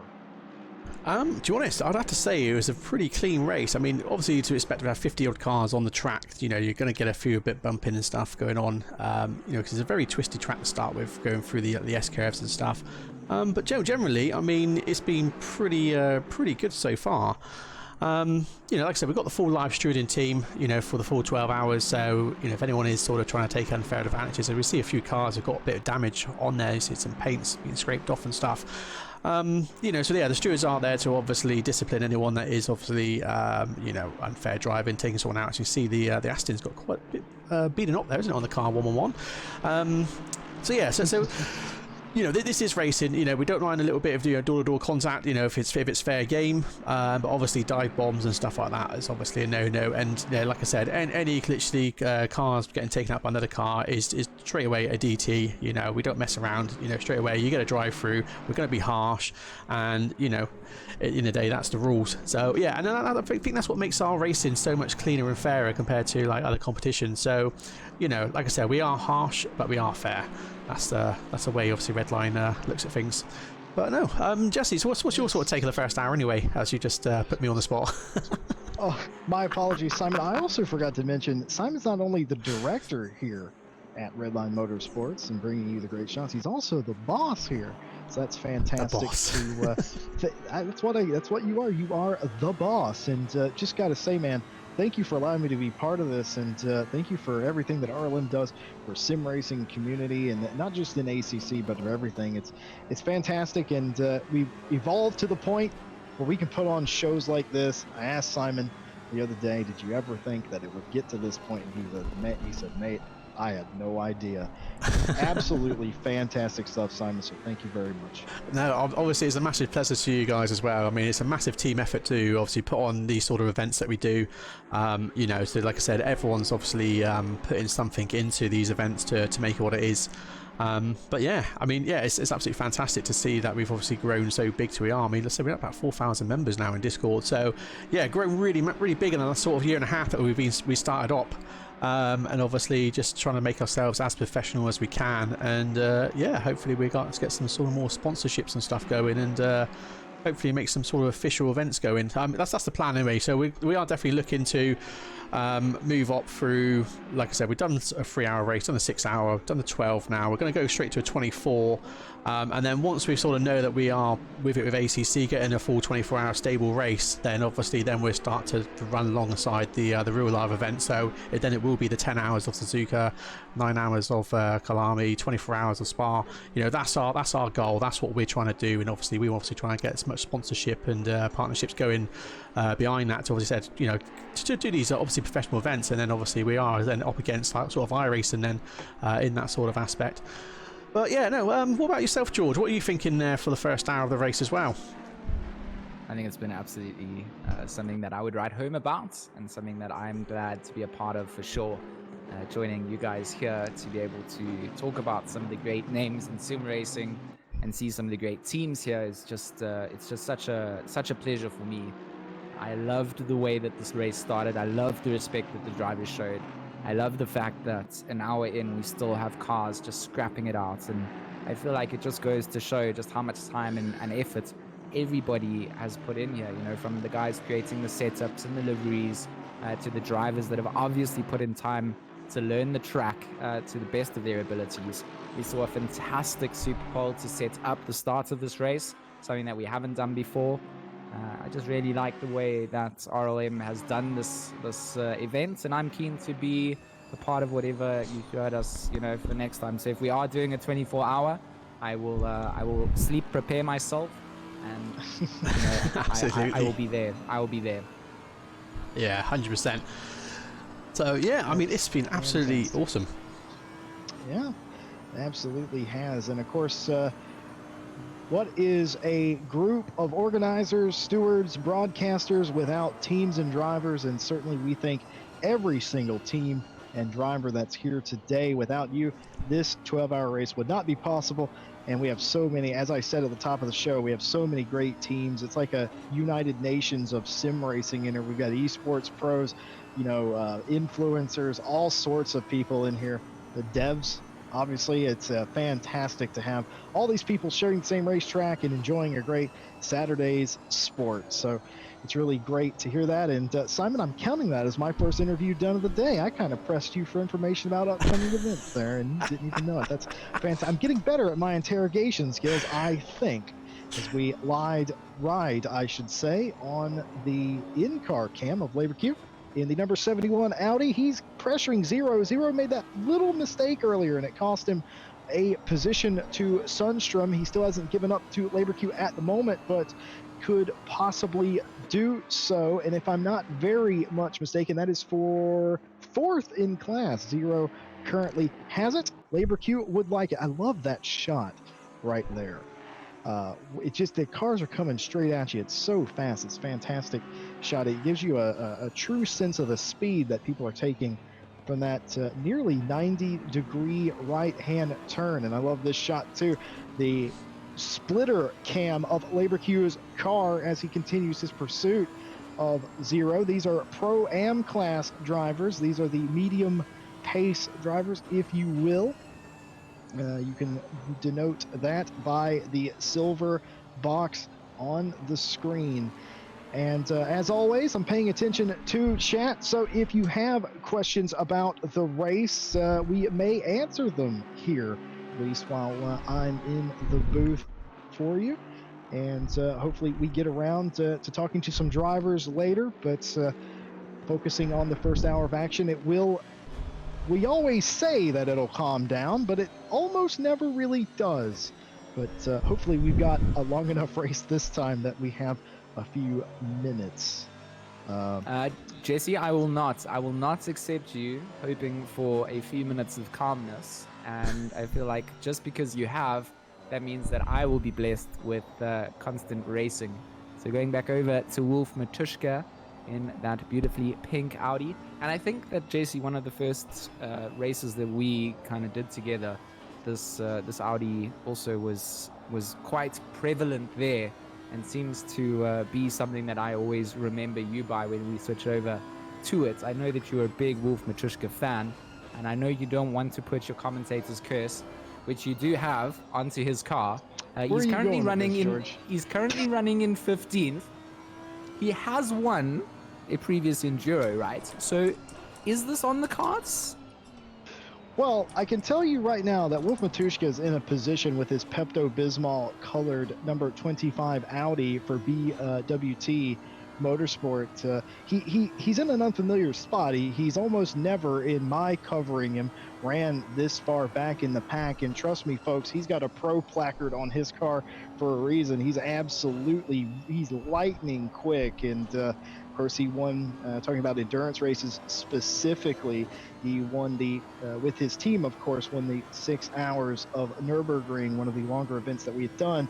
As they're getting a little fighty up front, as DiNardo's thinking about the inside of Andrea into 130R. Is he going to back out? He is going to back out, but he made it look very interesting, and Wolf Matushka's not thinking about it. He's going to try for it. Oh, it's drama for Wolf Matushka, and it's more drama as there continues to be touching there, as we're going to see the replay. Matushka tries to go around the outside. DiNardo doesn't know he's there. He sends him straight in the barrier, and it throws him back onto the track, and now he has come into pit road to fix the damage. And George, that counts on your commentator's curse. That was terrible timing. No, I handed over to you because you have the commentator's curse, and you did that to Matushka. I had said nothing up until that point. You were the reason that happened, and just wanted to test out if my powers still existed, and they did. We go over to our race leader, Andrea Capoccia.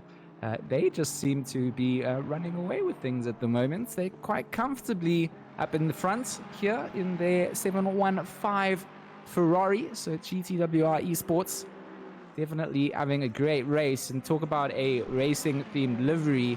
I think you've got all the right colors there to really feature with what you would want to do. I quite like the way that Ferrari's been done.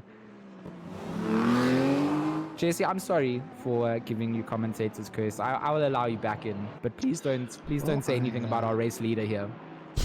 I tell you what, George, I'm not speaking to you for the next minute. How about that? As we follow our leader around the 715 Ferrari. Who would have known that we were going to have a Ferrari out front? It's refreshing to see some of these other cars. I heard you guys in chat earlier talking about how it looked really good as far as the top 10. You had a good mix of manufacturers, and you guys are right. There is a good mix of manufacturers in this race and in the top 10 as well. That's, of course, what the custom BOP is meant to do. And looks like Stetsenko has a chance to get by Ebrich at the moment. Will he go for it? Ebrich trying to cover the insides. Stetsenko going to the outside. Can he get it done? This is a rare move at Suzuka, ladies and gentlemen. If he can do it in the first two corners, he cannot. And he falls back in line for the long way up the S's. I call it a long way. It always feels longer than it actually is, but look at this now. Stetsenko's not letting go the 144 Mercedes on the number 12 Mercedes, both in fantastic livery. Of course, Stetsenko racing for the Russian Bears racing team had a funny sort of conversation with their team about them. They are a entirely Russian team, as the name would imply. They like to have fun, and I hope they are enjoying what I believe is their first race in RLM, and it seems to be a common theme. About a third of the field, they have fielded brand new teams for this race. Of course, this is a big grid, so we have more teams than usual. So a lot of the grid is made up of newcomers coming from other esports and other clans and teams. Love to have them. Thank you guys for being here, and this is the first of many as this battle continues for the top 5. This is for 5th position. That battle cools off. We go on board.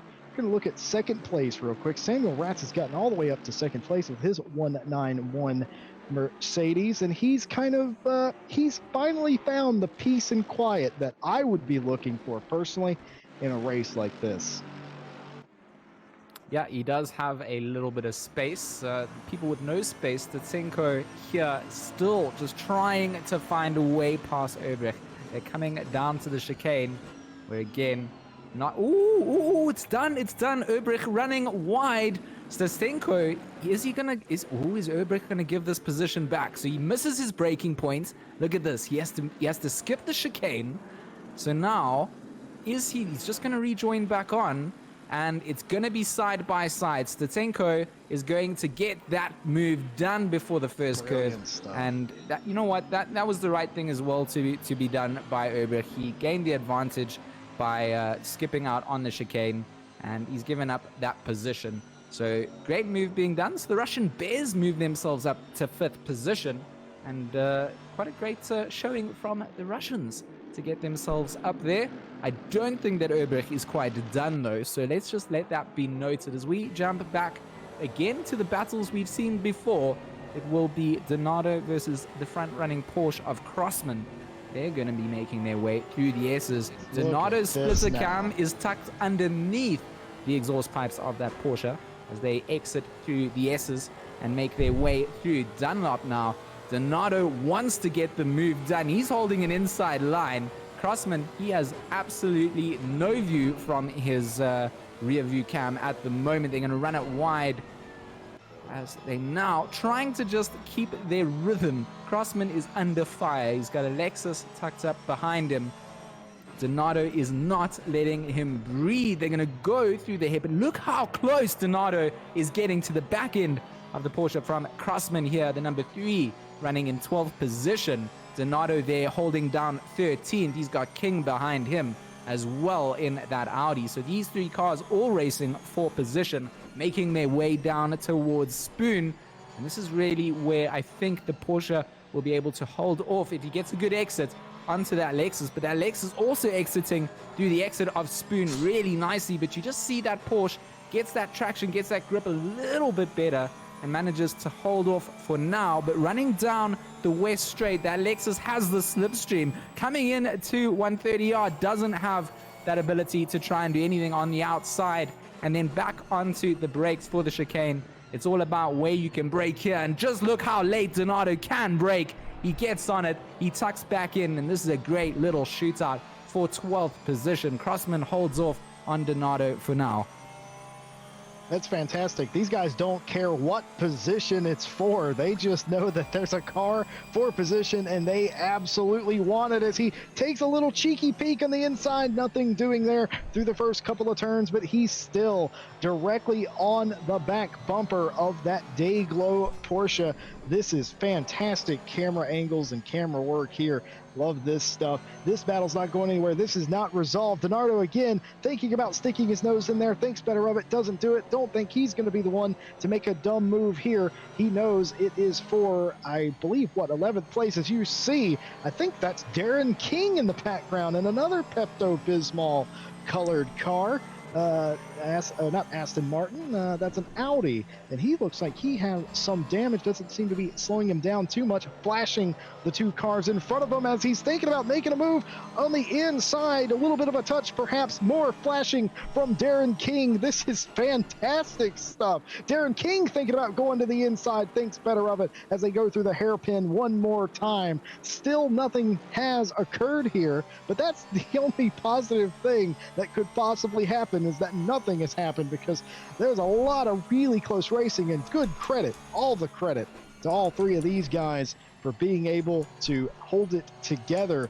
Crossman from BD Racing, fantastic stuff here that we have seen as we're going to continue another lap in the lap car, trying to stay well clear there to let these guys through. You love to see that happen, and just absolutely fantastic as we continue to see that run that George talked about up the straight up to 130R. Still nothing doing. Looks like Darren King struggling to get by that lap car now. Lap car now appears to be getting out of the way as we go into the final chicane. Brilliant job by the lap car there, because no time gained or lost here. Oh my goodness. Oh, it's a pit stop. That is the pit stop. This is in the pit window, ladies and gentlemen. This is normal. This is a scheduled pit stop for Crossman and BD Racing that will forfeit that position to Donato. Yeah, as several people is coming to pit road. You can see on the left of your screen, the PO is looks like Gregor Panker here has went wide slightly. The developer, one of the developers of Kunos, driving on the dev team today. No harm, no foul. But to my previous point, if they will let me, no, Gregor Panker will not let me, as he's attempting to make a pass on Jardier here. You know, both of those drivers smiling ear to ear for this fight.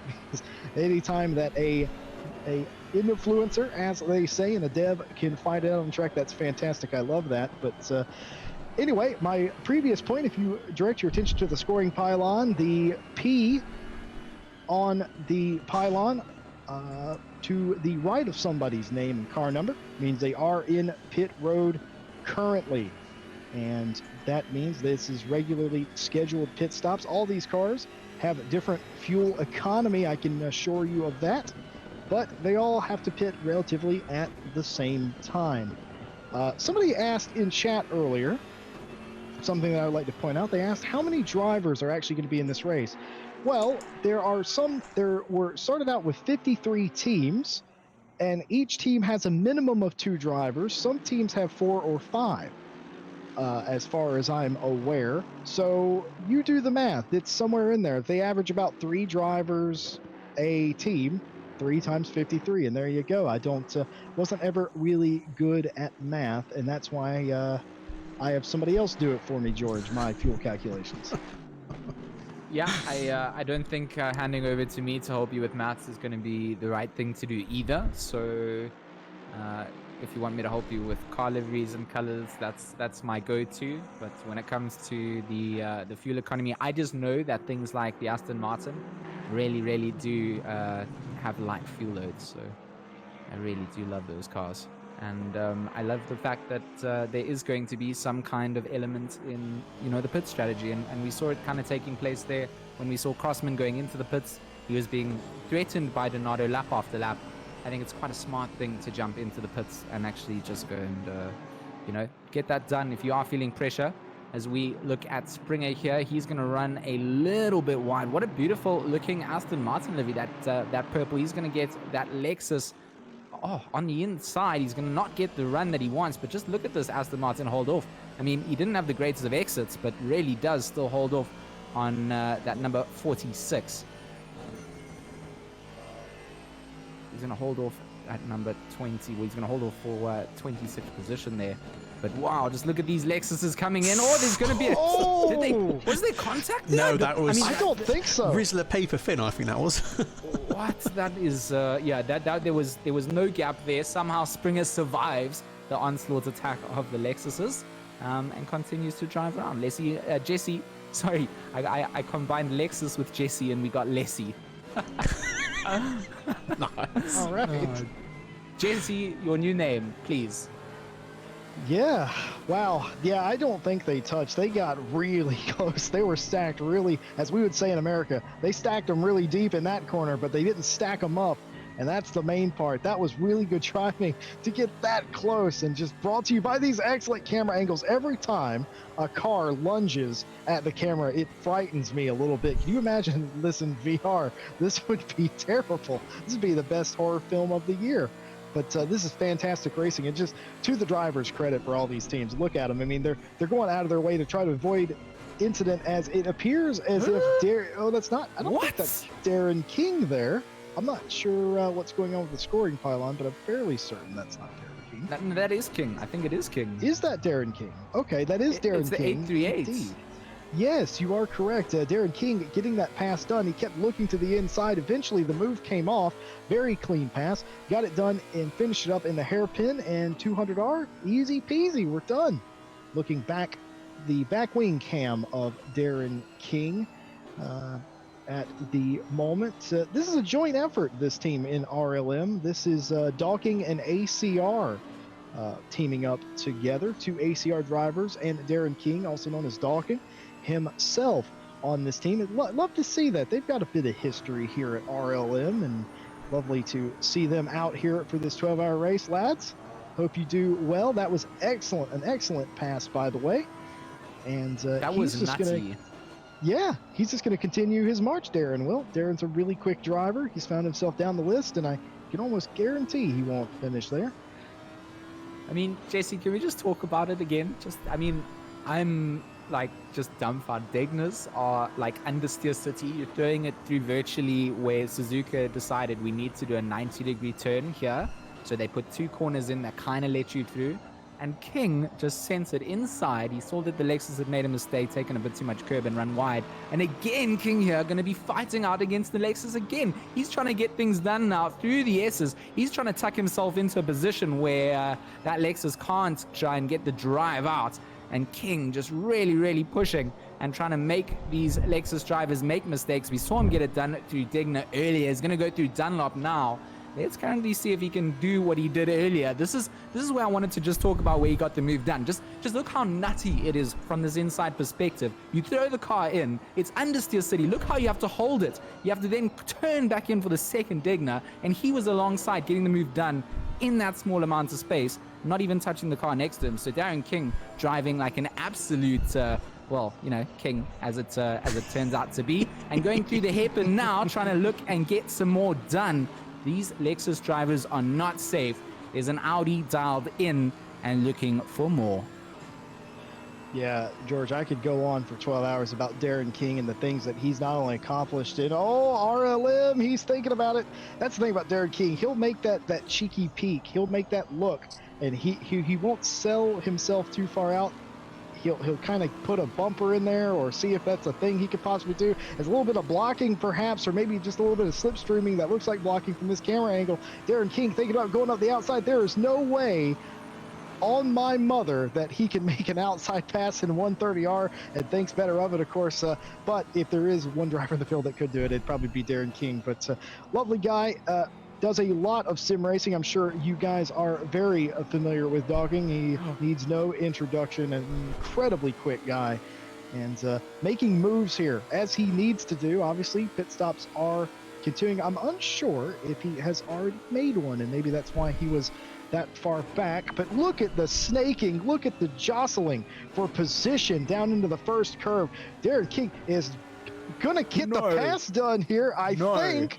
He's thinking about it, and he just gets squeezed and can't quite do it. Has to fall in line for the S's. But you know, we have at the end of this S's and up the Dunlop curve up there, there is Degner, and Degner will be a spot where Darren King will think about making an entirely new pass. We've seen him do it before. He will likely try it again. I can't wait to see this. Does he try? No, he's going to go try it for the outside. There is no way Darren King is going to pull this off on the outside as he thinks about it. No touching there, no touchy, completely clean. And now he's thinking about going to the inside. He might have the position on the inside, and he falls back in line.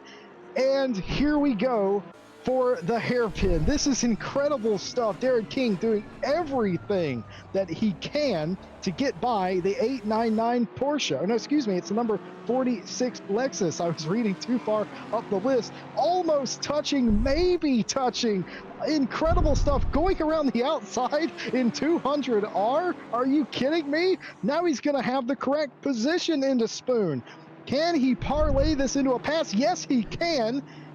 The 46 goes a bit wide. Oh, and there's a touch. There's a touch, and there's a stack up behind them. Two cars have spun around. Everybody else seems to have made it through there.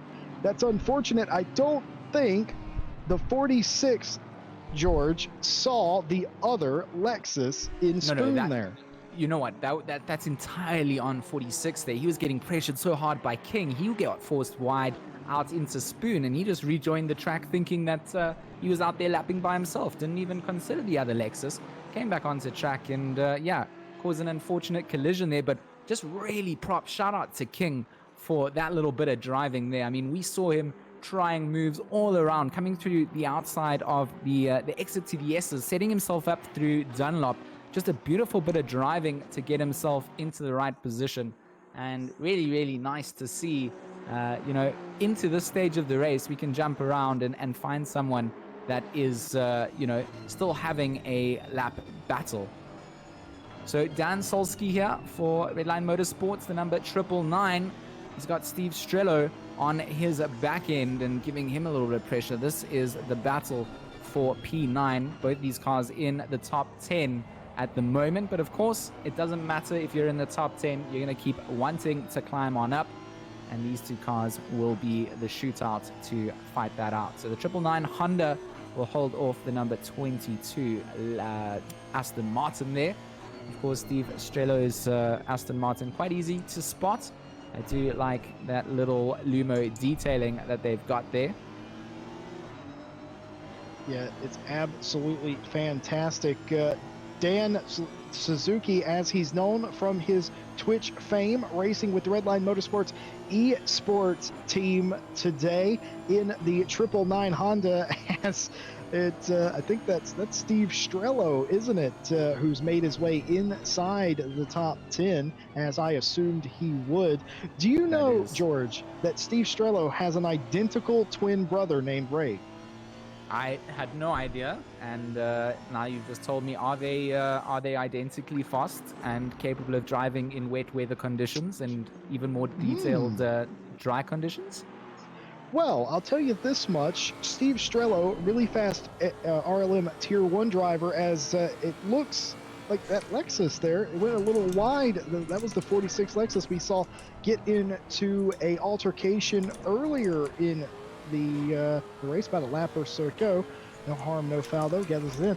But I know that Steve Strello is a really fast Tier 1 driver, and I know Ray Strello competed in RLM's Season 2 Tier 2 Championship, where he was a fast driver. So I assume they're about even, because if they're identical, I think they're about 28 years old, and they both enjoy sim racing, and it's really nice. They are sim racing together, the Strellos. They are the only two members of their team, of that Lappin Party team, or that particular Lappin Party team. We have several of them in the race, but they are doing it alone. It's going to be a two-man for the Strellos. Keep an eye on them this entire race, as we are keeping an eye on this battle for what can only be 18th place.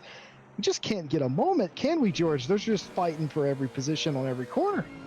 Yeah, there's no breathing room at all. I've got a quick question to ask Simon whilst we go around. Hopefully it's not putting him on the spot. But I just want to know how he managed to get the split timings to show in the broadcaster mode. A little bit of rubbing his racing going on between both Lexus drivers. Migzorn touching the outer quarter panel and now going to be impacting that run. He's going to be fighting Jardia. Jardia going to be getting past quite easily, so quite an easy little overtake there. Migzorn making the mistake. Jardia getting by in that Ferrari, now going to be chasing down on the number 46. We saw this car make a slight driving mistake early under pressure from the aggression of Darren King. Now will Jardia be able to put the Lexus under the same sort of conditions? As I don't want to be saying anything strange here, but on my screen some clouds are rolling in. It's getting a little bit more cloudy here. I wanted to say it's getting dark here at Suzuka, but it's 1:30 p.m. It's getting darker. Clouds are rolling in for me. I feel like I might need to do a little bit of a rain dance and bring on some weather things, because it looks like it could be. We have 10 hours, and there is a possibility of rain. Do I sound excited at the possibility of rain at all? Yeah, I can hear it in your voice, and I saw a lot of people in chat asking about the weather, and I wasn't ignoring you, chat. I was just not answering on purpose, because I fear the weather, unlike my counterpart, George, who loves it.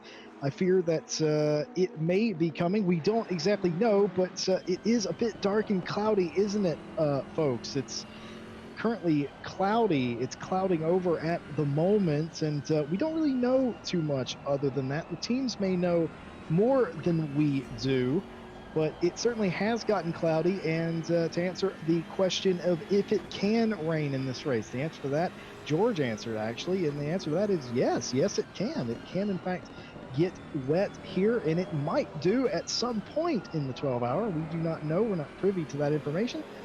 But looking up at the sky, I am not a meteorologist, but that doesn't look good. As my amateur meteorologist, doesn't look good. I mean, you say it doesn't look good. I think it does look good, and that's obviously because we enjoy different things. But the lack of blue patches that we saw at the start of this race does definitely indicate that some things may be changing, as we might see a change of position here. Oh!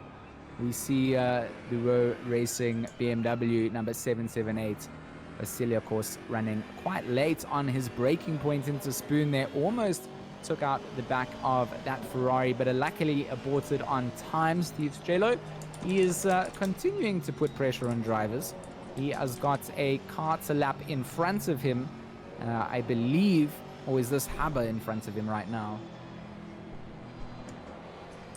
Yeah, I think it is Haber. It is Haber in front of him. So Solsky and Haber, they've changed up positions. Haber's got past Solsky. So, I mean, Solsky's got past Haber. So the car in front, this white Ferrari, that would be Haber. And Strelo now looking to take a position away. Of course, we've talked about it in other streams. I haven't yet here. But when you lose a position on track to a driver for position in something where you may have just been out-braked or out-accelerated, just that mental aspect of losing a position makes you lose focus for a little bit of time. And if someone's dialed in behind you, it's a horrible space to be in. And Steve Strelo trying to do that work. So we're going to ride on a board with the rear-facing cam of Christian Haber here for Hooligan Club Racing in their Ferrari. They've got a window or a camera full of Steve Strelo's Aston Martin. A camera view that we haven't seen or we've seen before, not from this car, but of course Strelo making his way through the order. and taking names down with him. This would be the battle for 8th place. About currently holding on to that, as it looks like that Honda NSX from Silsky looking a little bit unstable through 130R. And both of these drivers may be able to make up those positions, but just look how close things are getting. We have not had some breathing room. It is fantastic. It's Suzuka, and it's what you want to see. So I think that car on the outside was a lapped Aston Martin from Jones, just pulling out and allowing the battle to continue up in front as Christian Abba tries to hold off Steve Strello. And we saw Darren King going on the inside of this complex of corners earlier on. Strello not quite into that position to try at the moment, but 3 cars here potentially in the battle to change up their positions, and a nice bit of driving going down. We want to talk about the clouds again, right? But we also want to talk about the fact that, Strello is now driving with lights on. So I want to just take some bits and pieces and feel like he is making his car more obvious to other drivers, and potentially also feeling like it is getting dark enough to start running with some lights on. Ooh, I'm excited. I did my rain dance, Jesse and Simon. I've done it. Oh, I think you might get your wish. We're going to have to sit here and find out. We have some people in chat who are saying that they reckon rain in about 20 minutes. So I'll take that bet, chat. I would love to see if that's correct. And about 20 minutes, that would have been about 15 minutes from now, as we continue to look of the wing camera of Christian Haba for the Hooligan Club Racing. Some of these drivers relatively new to RLM, but they're really quick. They finished 16th in the pre-qualifying fun run event that we did, sort of a warm-up or a precursor to qualifying to get everybody on the same page. They did an incredibly good job in that race, and currently up inside the top 10, getting hounded by a very fast Steve Strello, though, who, as George pointed out, has turned on the lights of his beautiful Aston Martin. I do love that blue and day glow yellow. That is lovely stuff. And I wonder how much Haba's driving out of the rear facing camera or out of the front, because he has Dan Suzuki. He's in between Dan Suzuki and Steve Strello. Once again, a position that I would not want to be in. I would probably just pull over. But Christian Haba, I should say, not going to do that, the Canadian driver. He is going to pursue and be pursued, and that's how we like to see it. And man, definitely am seeing a lot more cars with their headlights coming on, and it is nowhere near sundown time here in Suzuka, Japan, just 1:36. And I was just thinking, George, too, we're about an hour and a half into this race. If this was a normal RLM race, it would have already been over by now or about to reach its conclusion. But you look up and there's 10 and a half hours. What does that do to you mentally? To be honest, it excites me, and I'm not sure if that really reflects negatively on me as a personality person who gets excited for 10 hours of racing. I do, and I'm sure a lot of viewers do. So to be honest, mentally for me, I'm excited for this. I think the drivers have a lot of work to do. I think we have the easy and fun job of getting to kind of cast and talk about some stuff. We really are the beneficial ones here. We're going to watch Raffaele Donato drive around a little bit before we jump back to David Migzorn. It's still another Lexus, and a similarly colored one as well. That number 46 going to be involved with a potential another overtake going down here. They're going to go side by side through 200R, as it looks like the number 46. Oh, this is close racing coming down to Spoon. Yes, somebody in chat asking what happened to Selva. To be honest, we don't really know. We just know that he's currently in 15th position now. It's also worth mentioning that a lot of these teams have taken their first pit stop and they did not change drivers, so they kept the driver that they started. Some teams, I should say, have. The vast majority, however, kept the driver on board that they had at the start of the race, which I think is a particularly smart move as we continue to watch this battle for 18th place, this battle that will not go away between the two Lexuses, and now they are joined, I think that's a back marker Mercedes, actually. I don't think that's for position at all, but I think you do have the 514 pulling out, or at least giving him something to think about. And it's always nice to put your car in every mirror that the car in front of you has. Let them know that you're moving around, you're quick, and you're going to eventually think about making the move. Some people asking about where are the Bentleys. Each team makes up their own mind as to what car they enter, and for whatever reason that would be, none of the 50-some teams that entered this race entered a Bentley. Don't know if that's to do with the track or just team preference, but just simply none of the teams wanted to enter one of those in this race is the simplest answer I can give you. And also, this battle again continues. We ride on board the 514 Lexus in pursuit of the 46 Lexus, who we saw have that issue earlier in Spoon. And we got that car behind them that is not involved in this fight. That's not for position in the rearview mirror there, but it's still a possibility that they could come into play. As we switch to the splitter cam of the Lexus, you get a really close, low-down view. You get to see the rear workings of the aerodynamics of the Lexus and see under the car. You can see straight in front of the thing. That's just incredible. You get a real sense of speed coming up the straight here into 130R, can't you? The speed is incredible in these cars. You're going to watch them here as they take this really fast left-hander and get on this curb.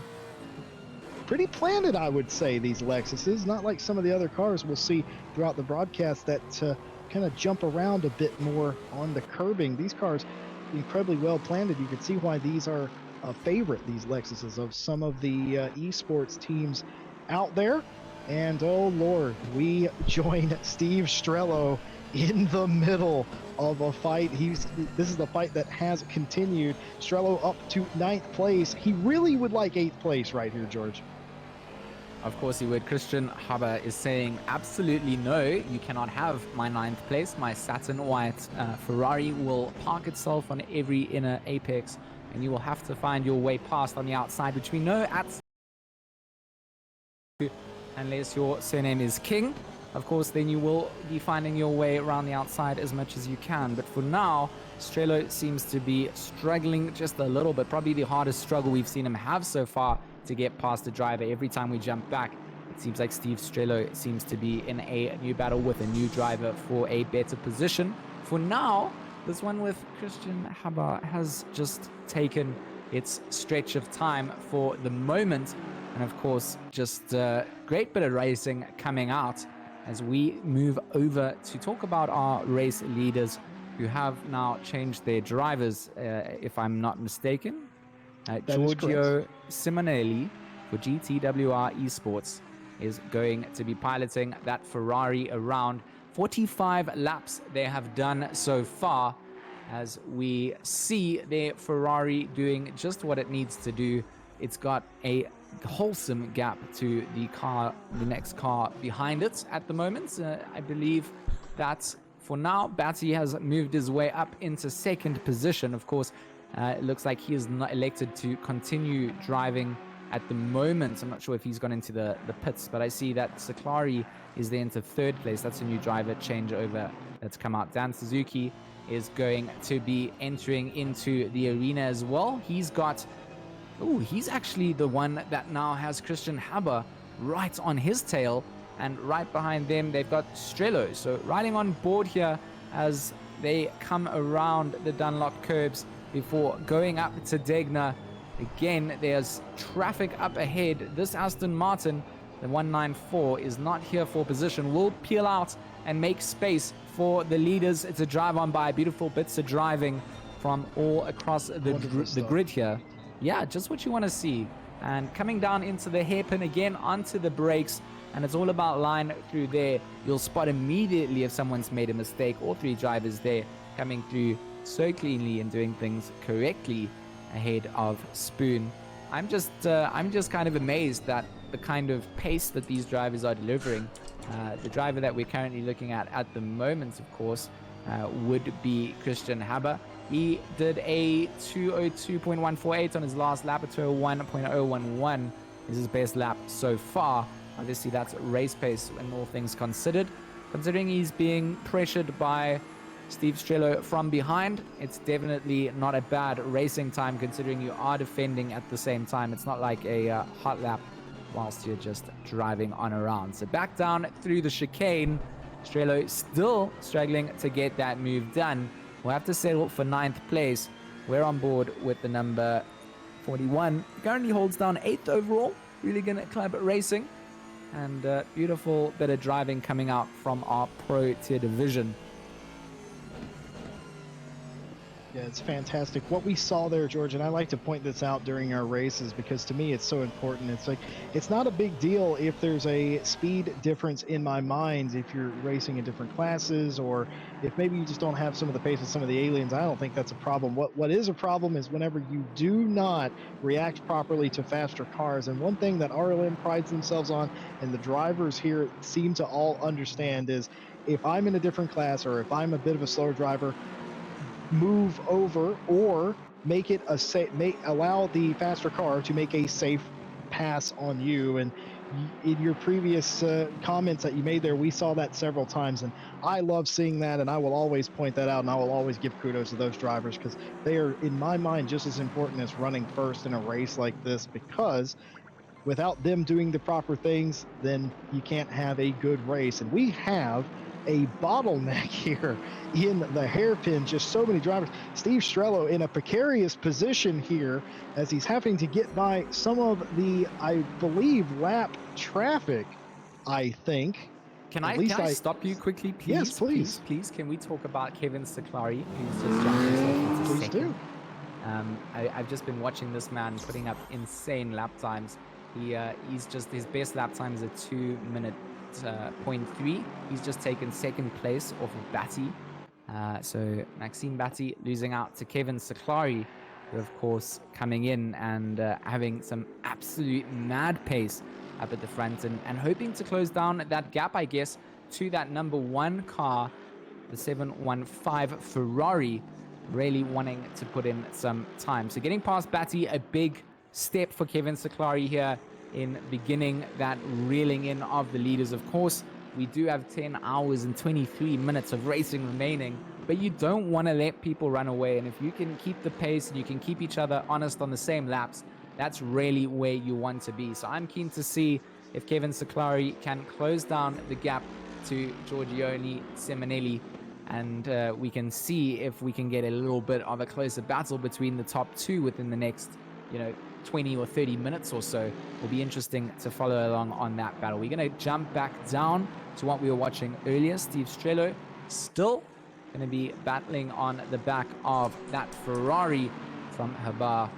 Battle for 7th, 8th, 9th, and 10th will literally just keep on heating up. 4 cars all in a row, all within a 10th of each other. Just really putting in that. Look how beautiful that looks as well.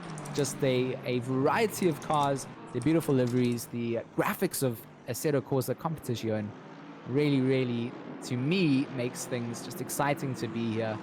It's still getting darker. My rain dance is working. I feel like we're going to get a little bit of rain here at Suzuka, and that will really make my day too. And if I say really one more time on this last little stint, I'm really going to stop it. Yeah, I'll just give you some... Sorry, I just want to give you some update on the weather there. So at the moment, it's still my session showing cloudy, 23 degrees ambient, 30 degrees track temp. So, yeah, it doesn't look like anything's been changed at the moment. I mean, obviously, this is obviously at ×1 progression. I mean, we're only an hour and 47 minutes into the race so far.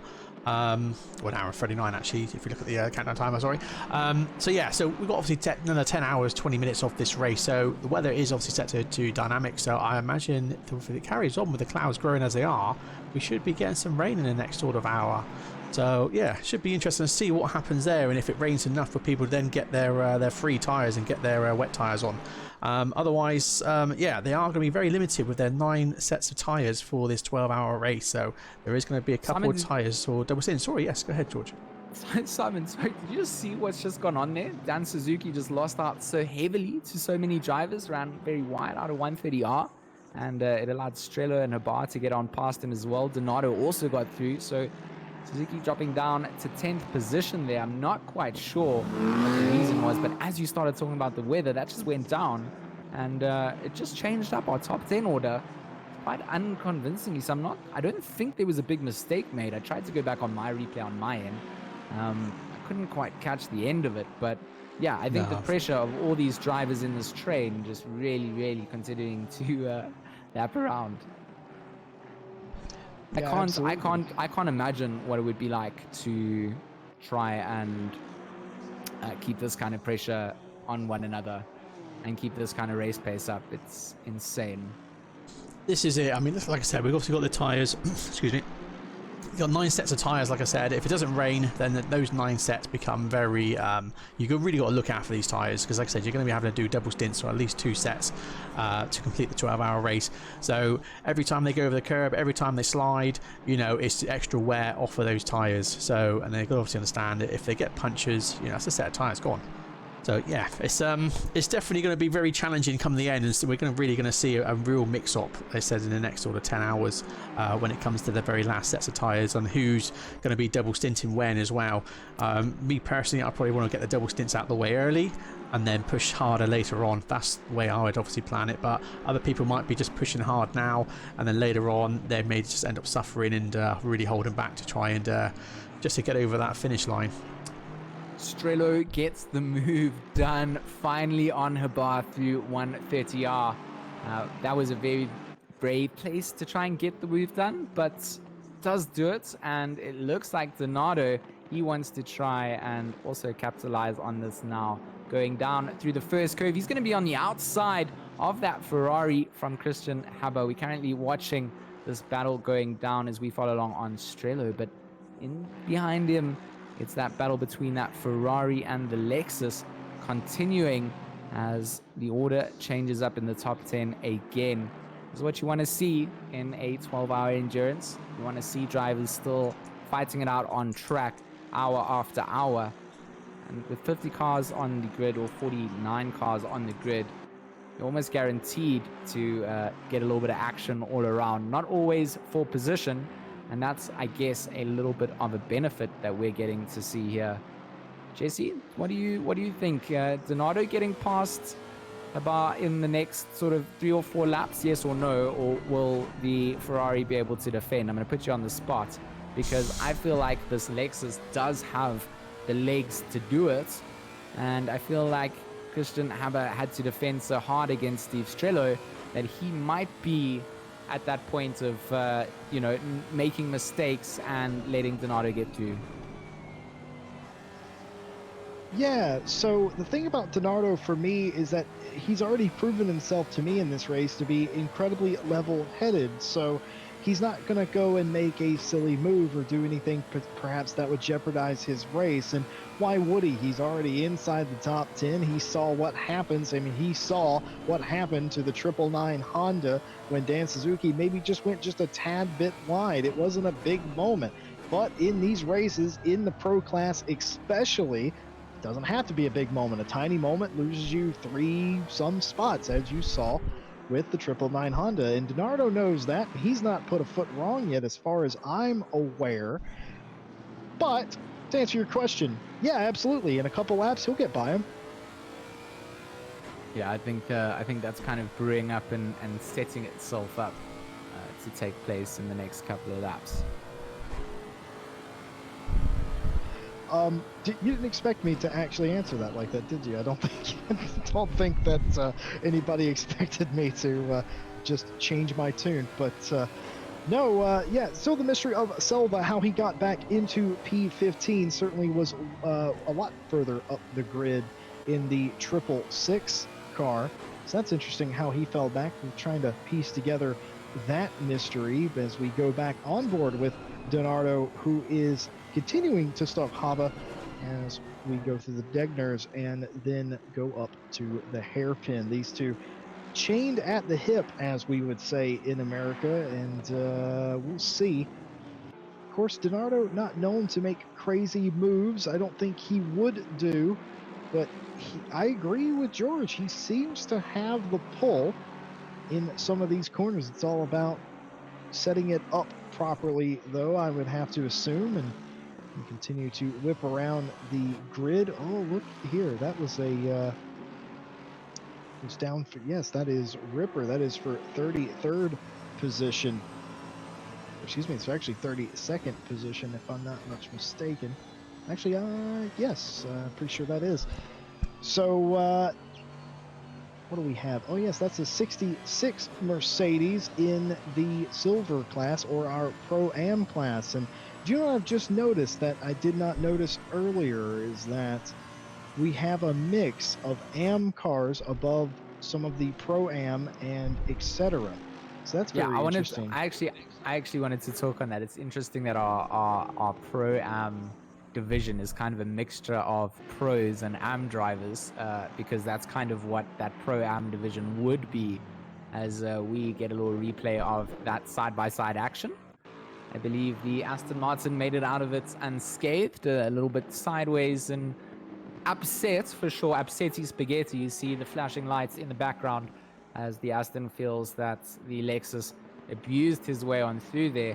And maybe that indicating a little bit of some interesting driving standards. The Lexus would be what we would call the amateur class with the red numbers, and Santoro, the Aston Martin, was affected by that, would have been a Pro-Am driver. So perhaps something to be looked into by our stewards there on this lap. We might hear from them, we might not. We of course always want to encourage our stewards to chat to us some more about some of the decisions that they make, and we'll get to hear from them throughout the race. I love the live stewarding that RLM brings to the table. I think that it's a dynamic that doesn't get showcased a lot, and I think it's beautiful that some people would dedicate their time as well to being here and making sure that drivers are, behaving themselves and having a great drive and respecting one another, because for us as broadcasters and viewers, we just love to watch good, clean racing. You don't want to see people all just smashing each other out and going into the first corner. Basically, your chat is flooded with, what is this? Who are we watching? That doesn't happen at RLM. It's always clean. It's always tidy. And what a great start to our 12 hours of Suzuka. If you have nothing else to do, you should be watching. If you have something to do, you should have cancelled already. And you should definitely clear your calendar for the next at least 10 hours or so. Or get all your snacks ready. Get yourself prepared. Jesse, I know that you and I have prepared ourselves for a long... It's a day-night cycle, really. I mean, for you, it's kind of an early start and you end in the evening. We kind of started midday and end late at night. I'm excited just for the entire progress here. So even when our next commentary team comes in and we get a little bit of a break, we get to then go and spectate and watch the race and see how things progress. It's going to get, even darker later on. So exciting, so much to come. And yeah, 10 hours left of racing here today. Yeah, absolutely. So it's nearly almost 2 hours into the race. So we're going to be comms team 1 still on for another hour 12 minutes, and then the comms team 2, Ryan, Fabian and Nick will be taking over for the next 3 hours, and then we'll be changing back over again 3 hours later from that time. So yes, we are going to give you the full 12 hours coverage of this race. Like I said, if everything goes well with this 12-hour race, then we have in plans for a full live coverage of a 24-hour Spa race next. So yeah, as long as everything all goes well for the next sort of 10 hours, then there's no reason for us not to then move up to the 24-hour races. Simon, did you just announce the possibility of a 24-hour RLM race in the future? Maybe. He's done it twice now. Twice. Let me have it noted. And if something happens twice, that's a hint worth noting. Absolutely. You letting the cat out of the bag in the first couple of hours? What are you? Well, he is the boss, ladies and gentlemen, and he gets to do that. as we continue whip around coverage, as I refer to it. And George, you were talking about just because the other commentary team comes in, and they will do a excellent job. I love those guys. I love that crew. Can't wait to see them get in here and get some of this action, because it's certainly going to be nonstop for them as well. I'm not going anywhere. I'm literally going to get a can of pop, something to eat, and I'm going to sit down in front of Twitch, and I'm going to continue watching this race. This is fantastic stuff. And as we would say in America, take the phone off the hook and wake up grandma, because this is going to be good. And this is absolutely lived up to the hype to this point, as you continue to see battles for the top spots. And this one in particular is the one that we're focusing on at the moment. You are on board the 311 car, who's looking back at the number 88 Mercedes. And if I'm not very much mistaken, that 88 Mercedes is the first place Pro-Am car. Very nice purple on that car. And one other thing I'd like to mention, just an update on the weather. At least for the next 30 minutes, this weather pattern is going to hold. So no moisture just yet, but George, don't get too down, because it does look a bit ominous, and the weather doesn't seem to be changing any. So it could and might do. It just isn't going to happen in the next 30 minutes. Just a bit of an update on that as well, as we get ready to go 2 p.m. local time, or sim time as they say.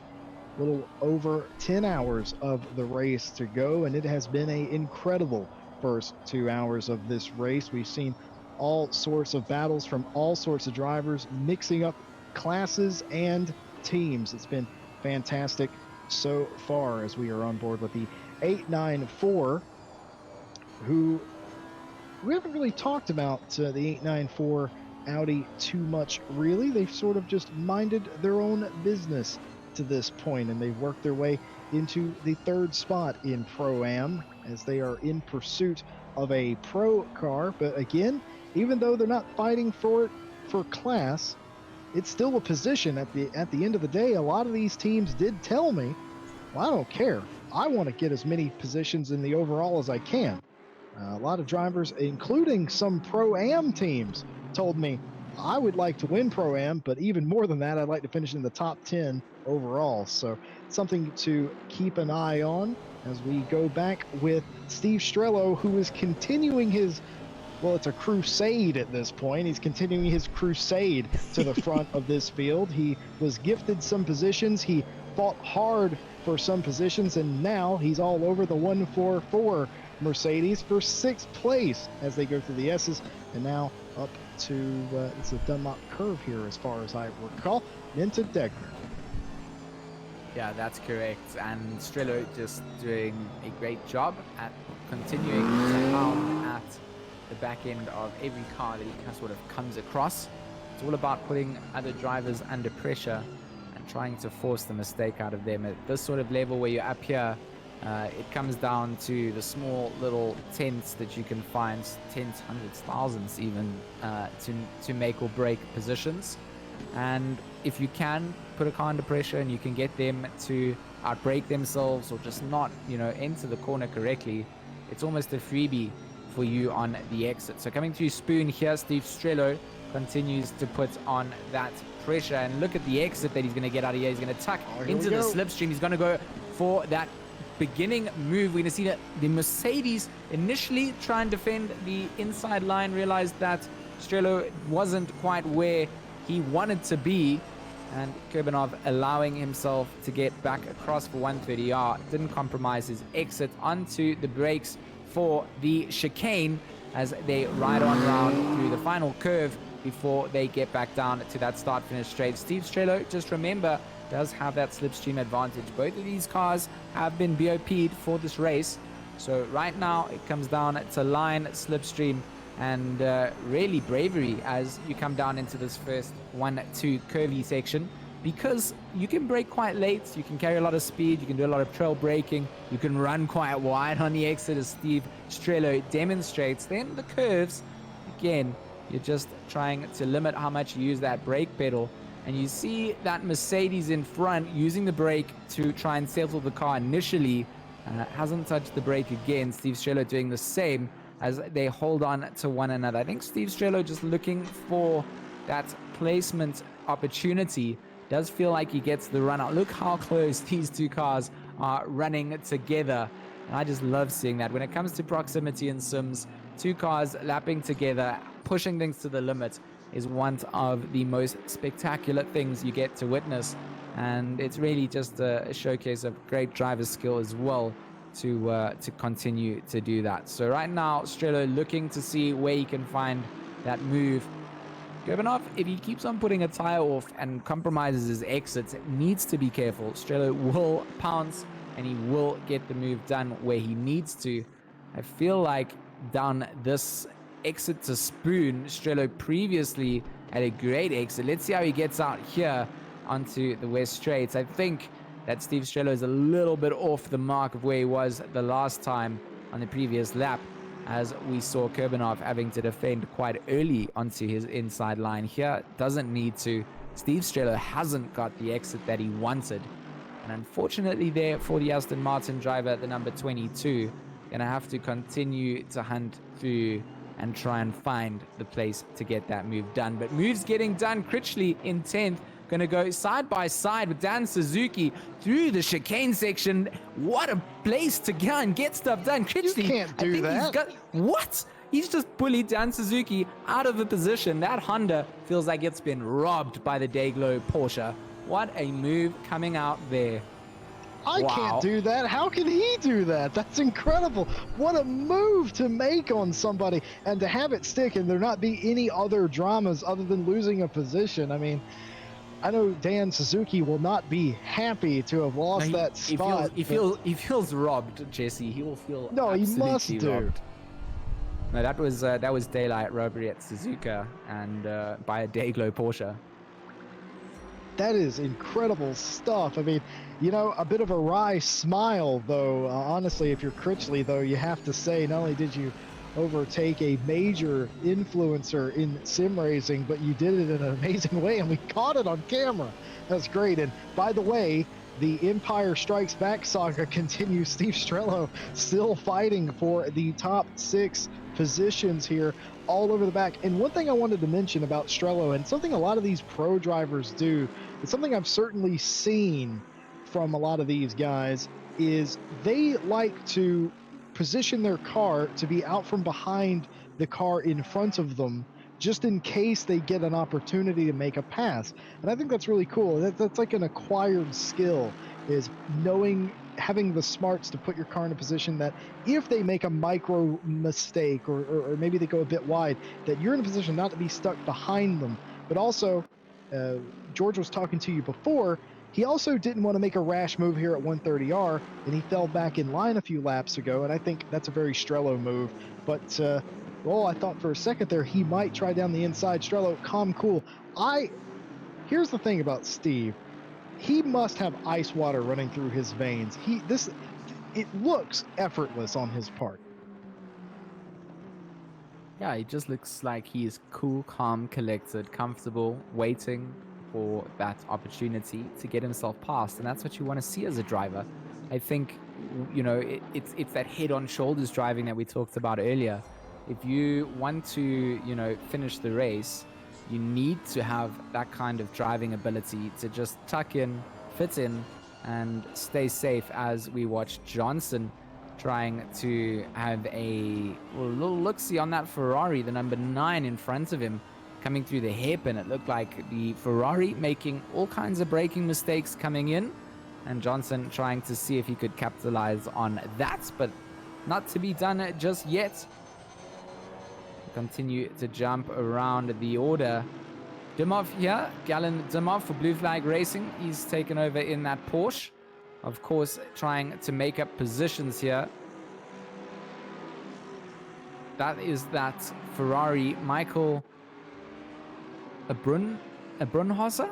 Is that how I say it? For Ricky Monsters in that Ferrari. Possibly just trying to fit in and find some rhythm. Over to the star overtaker, Darren King. He's got some opportunities to make up some positions, of course. Finds himself in 13th place at the moment. The number 838 Audi. Kevin Saklari, is he making moves just yet? It looks like he is continuing with his pace. What was his last lap that he's done up here?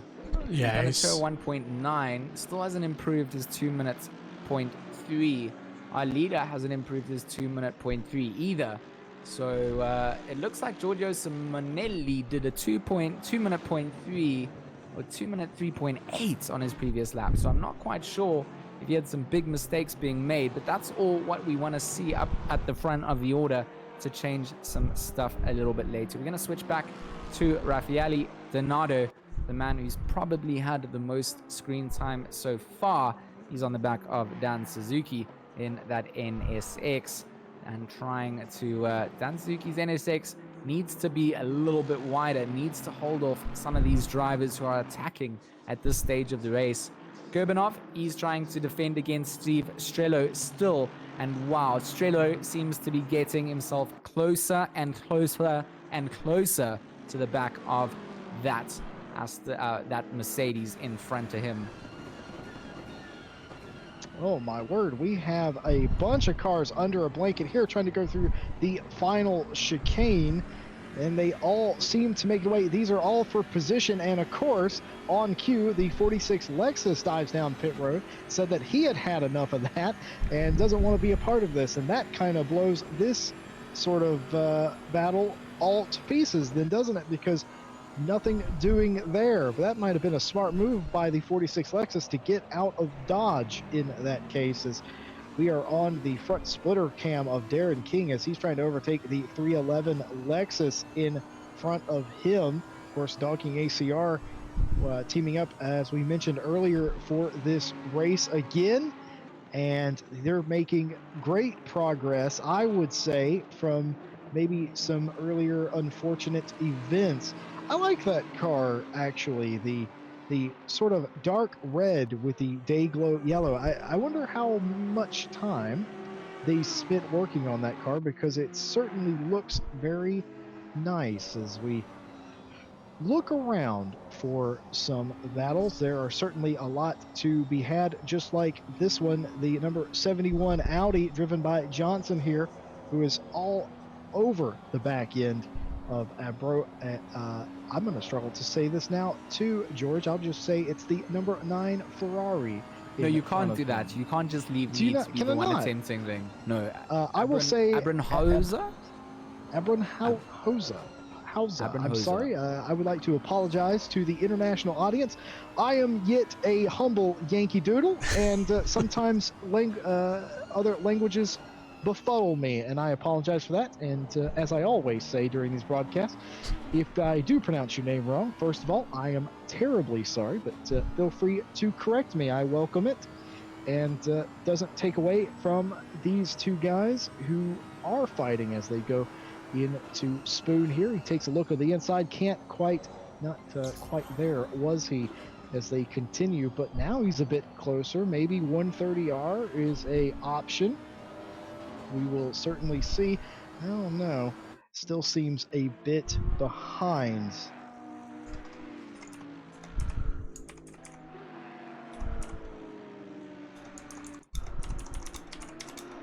As we continue to look around some of the... Here's an interesting team and car. This is the Tenacious Tortoise team.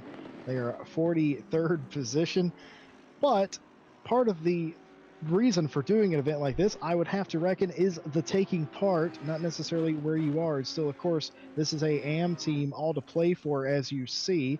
The AM teams highlighted with a red number placard, and if you look at the car, they have a red AM sticker on all the cars. Isn't that fantastic that they have that?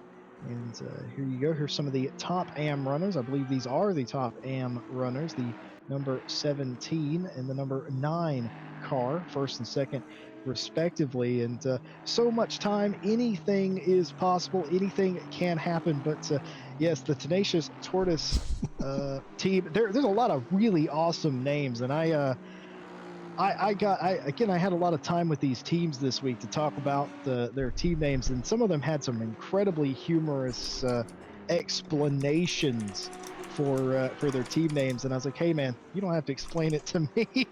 I appreciate the humor. And what's sim racing, folks, if you're not going to have fun with it? Am I right? You're 100% right. Johnson is going to get past Abrenhauser for that position that we were watching earlier on. So Johnson will take 23rd off of Abrenhauser in 24th. On board with our man Raffaele Donato, who of course is continuing to find fights and battles. He seems to have dropped back just a little bit though. He's down to 11th place. I'm not sure where he has dropped back, hasn't he? Because he's now behind Dan Suzuki, and he's got King right behind him as well. So Donato in a very difficult battle at the moment. Oh, King just filling up that rear view mirror. I saw Lexus having to pull out. That Lexus has spun in the middle of the hairpin. I think that is Chiavi that's spun around there. I think that was the number 311 Lexus that's had a spin. We saw King getting very, very close to the back of Donato. I think it's well worth noting that King doesn't seem to wait long to need to pounce, and if you've got a opportunity opening up, King will seize it. So Donato here, he's looking to try and find something on the back of Dan Suzuki in that 999 Honda. On the inside of 130R, is this where it's going to take place? I think that is where it's going to take place. They're going to go side by side. Dan Suzuki lets him go by, and this will allow King to also go around the outside. Through the chicane they go. Dan Suzuki going to lose those 2 positions, unfortunately, as it looks like King and Donato with the bravery excels getting through and taking advantage of Suzuki lifting through and going wide and giving away their position. But you know what? There's 9 hours 54 minutes in the race, folks, and that's smart driving coming out. It's always better to not risk it. Let someone pass if they want to go and keep on pushing. King's pushing hard now. It could all go terribly wrong if he puts a foot in the wrong order. We saw him getting very, very close to the back of Donato's Lexus coming into the hairpin, so you know how hard they're pushing. And I just think that it's a smart bit of driving from Suzuki to just let these 2 drivers on by. They want to continue to scrap. Let them do it. Let them not impact your race. And that's something that not everybody sort of thinks about, right? They just think, oh, you've lost 2 positions. That sucks for you. You know what? Bit of strategy. 9 hours, 54 minutes remaining. I don't think it's a bad move at all. Oh, absolutely right there, George. Yeah, just again, weather update, still cloudy at the moment, still 23 degrees ambient, 30 degrees track temp. So yeah, not a lot changing at the moment, but I think valid point you just mentioned there as well, George, regarding obviously, you can see that Darren King has been very aggressive in his stint at the moment. Is that going to obviously affect him later on when they have to obviously double stint tyres? You know, because if the rain's not going to come yet, I mean, we've still been 2 hours of the race now and no rain to be seen, but just showing clouds at the moment. So yeah, it could end up being just literally they've only got the 9 dry tyres to use for the 12 hours, like I said, which means they have to run 2 sets of those double stint them, and this is where obviously it can really sort of mix things up. So yeah, what's your thoughts on that there, George? Yeah, I think that it will come down to that smart driving at the start of the race that will really pay dividends towards the end. It's something that you probably won't notice through the start or even the mid phase of the race. But come the end, that smart driving at the start is going to reward drivers the most. So I really do believe that not pushing at this stage of the race is probably the best place to be. If you can, of course, keep people honest, keep yourself in it, keep yourself in ability to make up spaces. But you know, the real need to push and extend things to a point where you probably are flat spotting and overdriving your tires, not going to be worth it coming into the closing phases of the race. Sebastian Brunier, he's going to be trying to find a position there on the number 194, I believe. Or is this Schaefer trying to have a little look-see? It's a 3-way battle. The number 777 has lost out to the number 253 of Schaefer. Schaefer and the Lexus going to get on by, and Brunier, they're going to lose out a position. So unfortunate bit of driving down in 4 positions, 30th, 31st, and 32nd. Schaefer currently got Brunier now behind. Of course, Brunier not going to be happy about losing positions there. Schaefer, a amateur driver, taking over in the Pro-Am side of things here. Of course, Santoro here, he's got both Schaefer and Brunier behind. and he's got a pro driver, Andrea, in front of him. So lots to still be done from Andrea Santoro for RLM. And a good bit of driving coming out from these three drivers as well. Like, this is what we want to highlight. You want to see the mid-pack, the end of the pack. Look at this Lexus. Schaefer has got nitrous oxide or something inside that Lexus, because it has found a little bit more coming through the Degners. I'm not quite sure if maybe everybody else's cars may be solar powered and the clouds are affecting that, but Schaefer is finding something magical out of that Lexus. Yeah, absolutely he is. And to your point, Sebastian Brunier would not like giving up that position, but I've known Seb for some time now. He's a smart driver, and he will always use discretion. That team, the ambassadors from the Open Visor Racing Group, here today. Love to see them compete in RLM. They have for quite some time. Lads, thanks for participating in this race. Sebastian Brunier in the car at the time.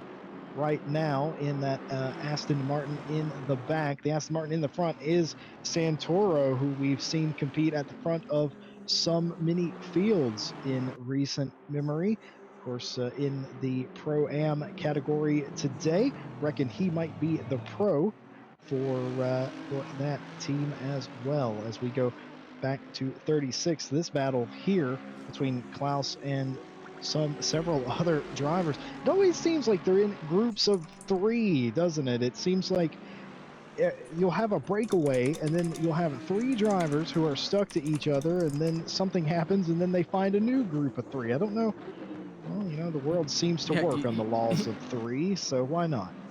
Yeah, you're 100% right. Lapper, Klaus, and Girl going to be the three to enter the battle. So it will be the Audi of Lapper out at the front there, leading on that green and black Mercedes of Klaus. Klaus going to actually try and pull and weave his way around to try and find a different way around through the first curve, but going quite wide and costing himself a little bit of time. That's going to allow Girl to catch back up to Klaus. Klaus trying to hold on to Lapper.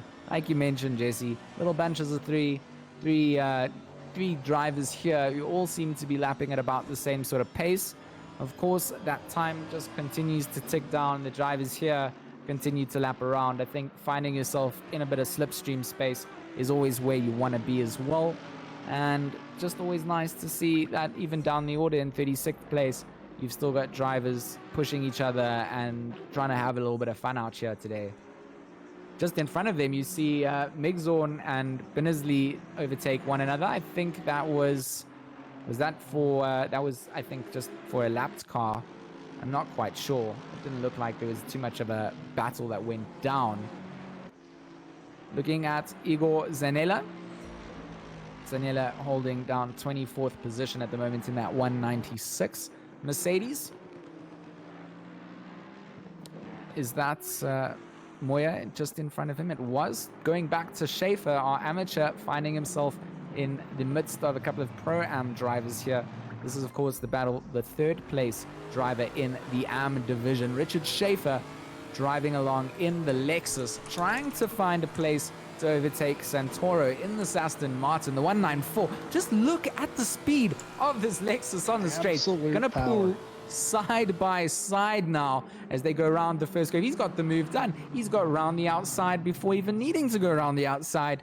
Just absolute power coming out from this Lexus. That is interesting, isn't it? I'm not sure if it's light on fuel or Schaefer has just really whispered sweet somethings into it while it's been asleep.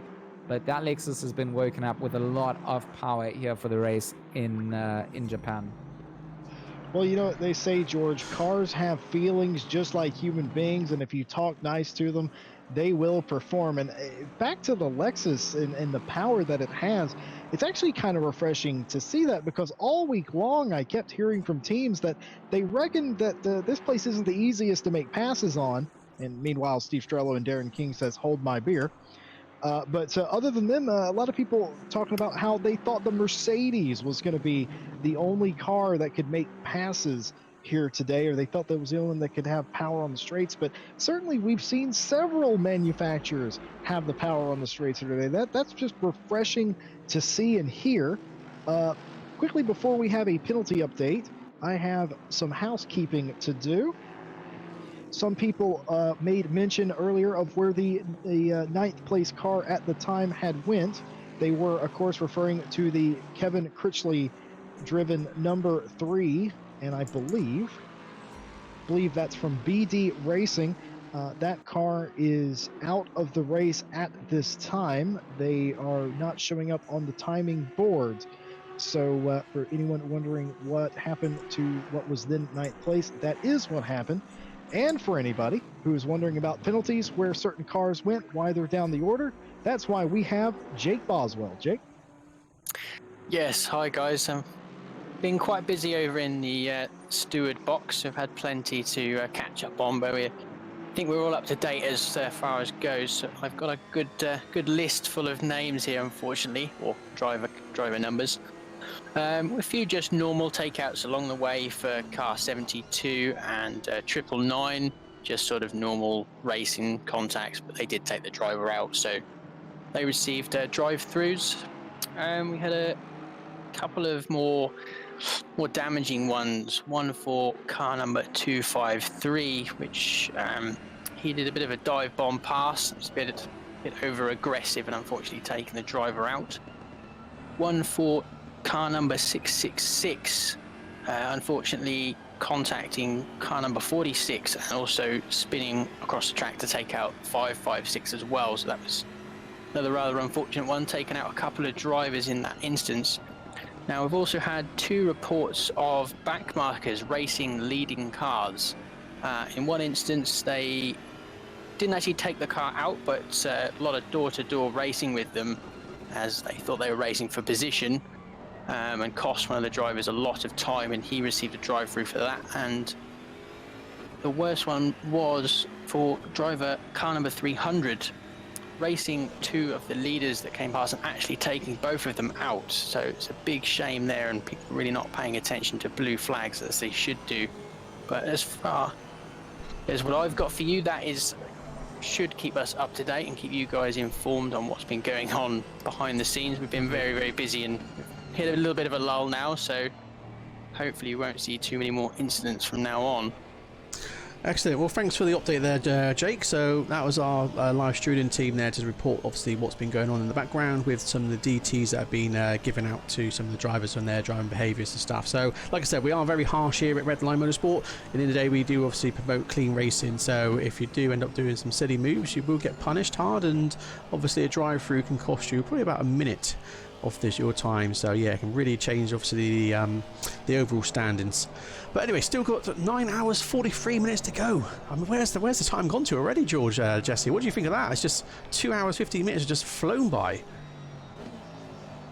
Well, Yeah, I'll tell you, I'm sorry to interrupt you, George, Jesse. but there's one thing that I have noticed that we did not cover yet, is that Kevin Saklari has taken the overall lead of this race from Simone at the moment. So that has occurred at some point sort of recently, I suspect, because they are sort of nose to tail as well. But I will very quickly answer. Some of the surprises to me is the fact that we are having lead changes this far into the race, and that bodes well. Sorry, George, to interrupt, and I'll throw it back to you. No, I was just going to highlight that I'd said Kevin Saklari coming in here was going to be something interesting to see if he could catch up to the leaders and change things around, just what they've done.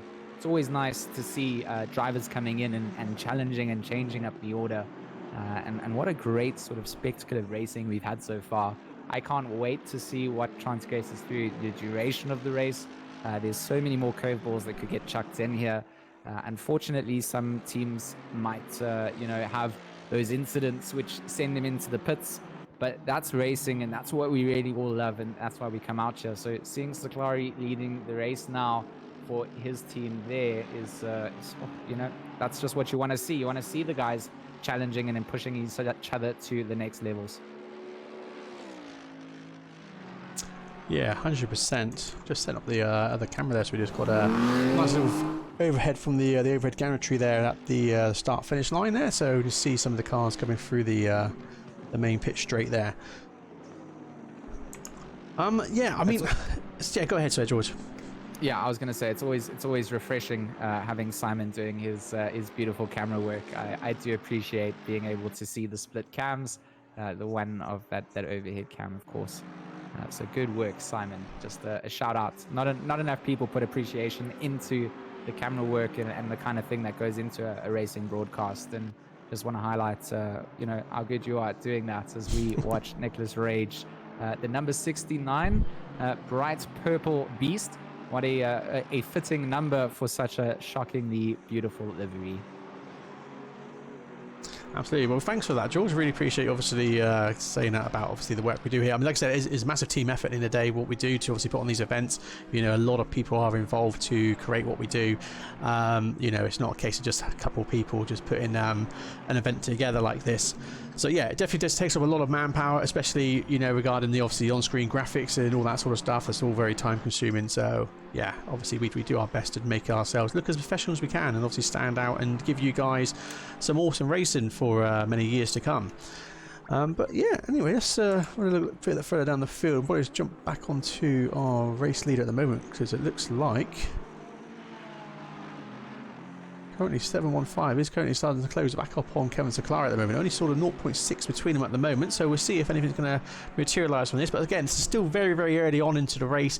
And obviously with all the pit stops being changed, some people might be actually fuel saving, others looking after their tyres early on, where other drivers are obviously really pushing hard and obviously not fuel saving. So again, not until we get probably the last sort of half an hour of the race will we really start to understand who's going to be in what position. So that's the beauty of obviously these endurance events as well, because obviously so many things can happen in such a long time, and over the 12 hours. So that's interesting.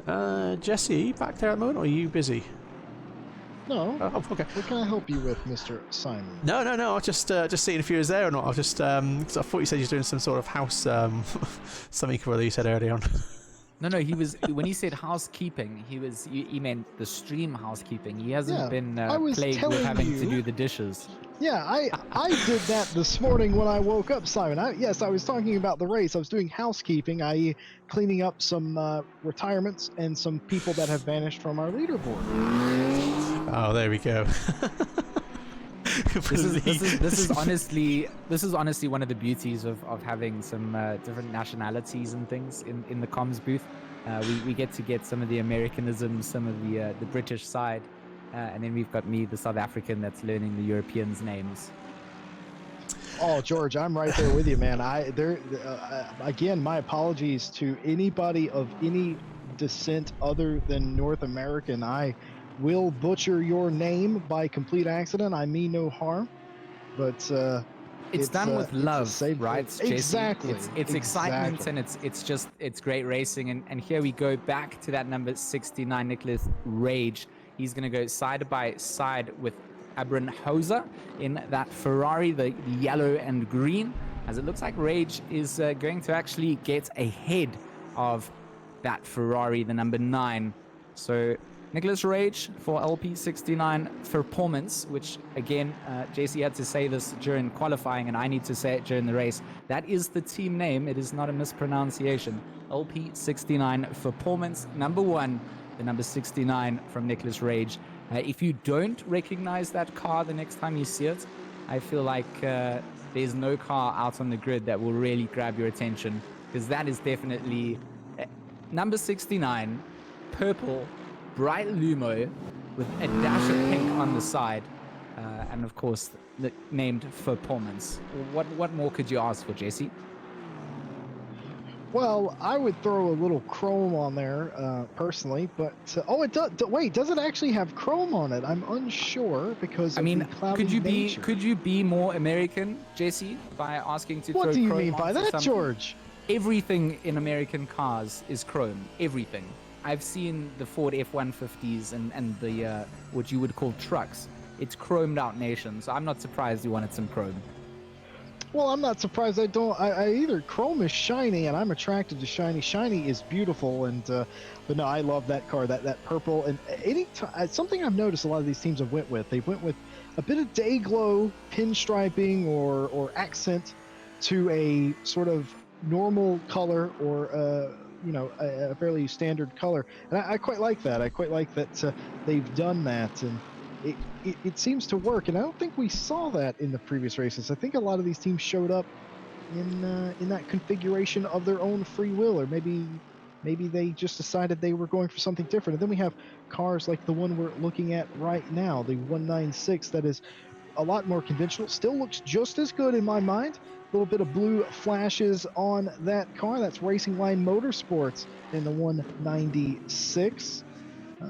You have a good mix of cars, and a lot of these teams, I should say, they're not just people, they're teams here this weekend, have put a lot of effort in the liveries. A couple of them even told me about them. They said, hey, you want to know about my car? And I was really taken aback by that. I was like, what do you mean, do I want to know about your car? They're like, well, we did a special livery for your 12-hour event. And I'm like, well, absolutely, I want to know about your car now. And I see what they mean now, because this is the first time I've actually seen them. I wasn't here at the qualifying event. So these are fantastic. I mean, you got a good mix of everything as we ride on board with Palamoya in the 666 Lexus. He's a driver that's really fast, wicked fast indeed. And he's having to come up through the field like we saw Darren King and Steve Shrello do. Palamoya will follow in the tire marks, I would assume. And gets some passes done. He might be thinking about a pass right now on the 999 of Dan Suzuki, who has fallen back through this field, it must be said. And is he going to get him on the straightaway? I think they're still side by side, and they were indeed. Pass all done and dusted by 130R. Clean pass, fair move. And you don't have to worry about doing anything in the chicane here. Wonder if Dan Suzuki's tires or maybe the car isn't to his liking or what, but certainly he has fallen not only outside the top 10, he's outside the top 15 at this point. Be interesting to know why exactly that might be. But either way, great pass by Palamoya, and up to, 16th, 15th place at the moment. So interesting to see a lot of these drivers who had early incidents or early mishaps come back through the field. Certainly interesting to watch.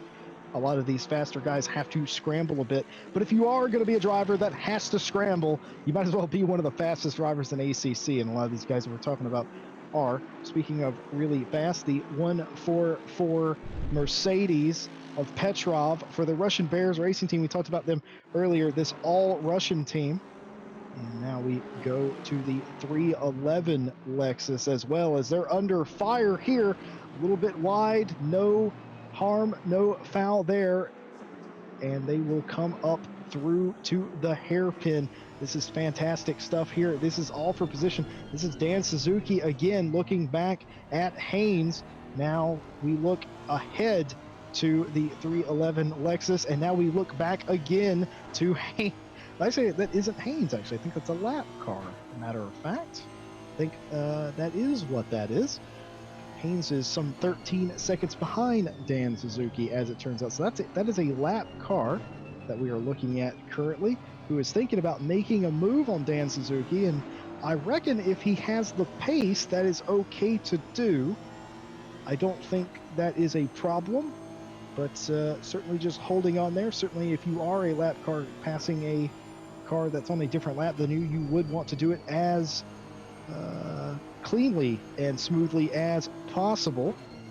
Well, I mean, Jesse, just jumping onto that point there, I mean, it looks like Dan's struggling with something at the moment, and you can only imagine that it's a little bit frustrating in that car at the moment. So the likeliness of Frankie trying to make a move and get by is quite high there.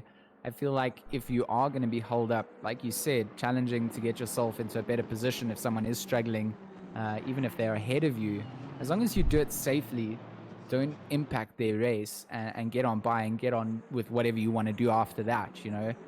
Pointless getting on by and then being the cork in the bottle as well, because you'll just be blue flagged for forever. We're going to jump over to Andre. So this is the car number 46, the Lexus, currently holding 22nd position, as he's got Vit right on his tail. This is obviously the battle for position as well on track. So the number 46 versus the number 25. That will be Phil Vit versus Becher Andre. And right now it will be the Lexus versus Audi scrap out. They're going to go over the chicane. Vit not quite onto the back of Andre's Lexus for the moment, but you can bet that they will be closing down. That gap has closed down over the last couple of laps as well. We see Quek going into the pits to serve a drive-through penalty on screen, so that's going to change up the order as well as they go through the first and second curves together. Vit not quite on the back end of Andre's Lexus like you would like to be coming through the curb. We see a bit of dirt getting kicked up as we drop over to Elvin Smith for position 10. So this is the top 10 spot, holding down currently the number 48 Ferrari for THR RLM Esports. Just continuing to get past some back markers as well. Is Moya a back marker? Was that Moya, sorry, that we just went past? No, that can't be. No, I don't think that was. That's Mazay that they've just gone past. He's obviously just a back marker there. Who that is? Yeah, looks like Muir is down by one lap by the looks of it. No, that's Mazay was for position, so Elvin Smith just got by him. I'm not quite sure what Mazay just did there. I mean, that Lexus behind was definitely for position, the 128. It kind of shocked me. It caught me off guard because I'm not sure if it was just a bad exit coming out of the chicane or not. But it doesn't matter. Elvin Smith now into 9th place, and that's what's important there. You always kind of have to check and see what's happening with these leaderboards. Sometimes you get caught off guard. Sometimes you just miss a position, and something like that is quite important to me. I'm sad that Mazay, I feel like he gave that up, and I'm not sure if he wanted to give it up. That was definitely a strange occurrence as we go back to our race leader, Kevin Saklari, who has done a great job of holding back Andrea Capoccia, and he caught up to him. He's now holding back, and Kevin Saklari just having some great race pace. He's done that 2-minute 3 dead, so look at his pace. Last lap he did a turn 9.027, so I'm not sure if that was just impacted by going through some traffic, because both him and Andrea were both doing 209s on the previous lap. So interesting to see what kind of happened on that 70-second lap for the drivers. Regardless, Saklari still leads at the moment. We'll jump down to Jack Comaletto in his Lexus. He's trying to chase down on Simoes in that Lexus in front, the 808, going through the Dunlop curve. Trying to find that 37th spot. And just a little train forming up in front of him. I think that's Stefanello in the number 300, just in front of both of these cars. So pretty much positions to be made. Coming up to the hairpin, just love how this track allows cars to really spread themselves out and then, really bunch up again as you get forced to go back down to things like first gear and work all the way back up through the gearbox. Down the west straight, you'll be winding probably into your 5th, 6th gears as they now get down onto spoon. Not quite able to challenge for position just yet. Trying to manage the over and understeer on the exit. Of course, the rundown to 130 are very, very important to try and capitalize on as much of that top end as you can. And using some slipstream here in the Lexus, going to chuck it in to 130. And you've got some track limits to use. You see the Audi in front from Simoes using that. Then onto the brakes hard now for the chicane. Can grab quite an ample amount of curbing as you throw yourself around the final curve. And a couple of stop goes and drive-throughs being served up ahead of these drivers in 33rd and 34th. So this will benefit drivers coming through and making up positions. Yeah, it's absolutely fantastic stuff to watch. I mean, how long are we into this race? Most races would have been over by now. We're just getting started, and you have a battle here for, 34th, 35th, and 36th position. And yeah, that's about it. I thought those cars behind them were for position. They are not. But these three guys certainly going at it, and it's for 34th place. And I can't imagine what it's like to be in this position. I don't think, and I was trying to think, George, as you were speaking on this battle, if I had ever been in a race with this many cars that are basically in the same class, and I don't think I have, not even by half. So the mental ability to do something like this and and know that I'm 34th. Oh, it's a little bit of a wiggle perhaps coming out of Degner there, and that will give way to gain a position. And is that actually for position, or is that a faster car coming through? I'm unsure because all the Lexuses, or Lexi, as you say, George, they look the same. I think that is, judging by the flashing, I am pretty sure. Actually, no, that is for position. That is the number 23, I believe. So that was for position to begin with. So this battle continues as they now go through Spoon, and you see him flashing the lights. Now, it's dark enough that you can really get that lighting effect, and taking the defensive line. Smose takes the defensive line. Actually, no, he doesn't. He lets him go. So we will eventually figure out if that was for position or it wasn't. So certainly he let him go there. You could clearly see he went to the inside. He let off. And that leads me to suspect that that was a... Oh my goodness! You could taste what that Lexus had for breakfast. That thing was so far in his rear bumper there. That was incredible. You're gonna have to pick pieces of grill out of that other car. That was incredible camera work there. Well done, Simon. Thank you. Yeah, Simon really catching all the action there. I mean, just look how many cars are going through the exit of the second curves there.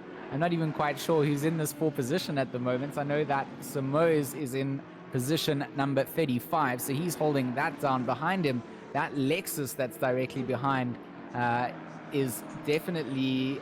I'm not... Is that Andre? That's that Lexus behind, number 46? Is it number 46 that's behind?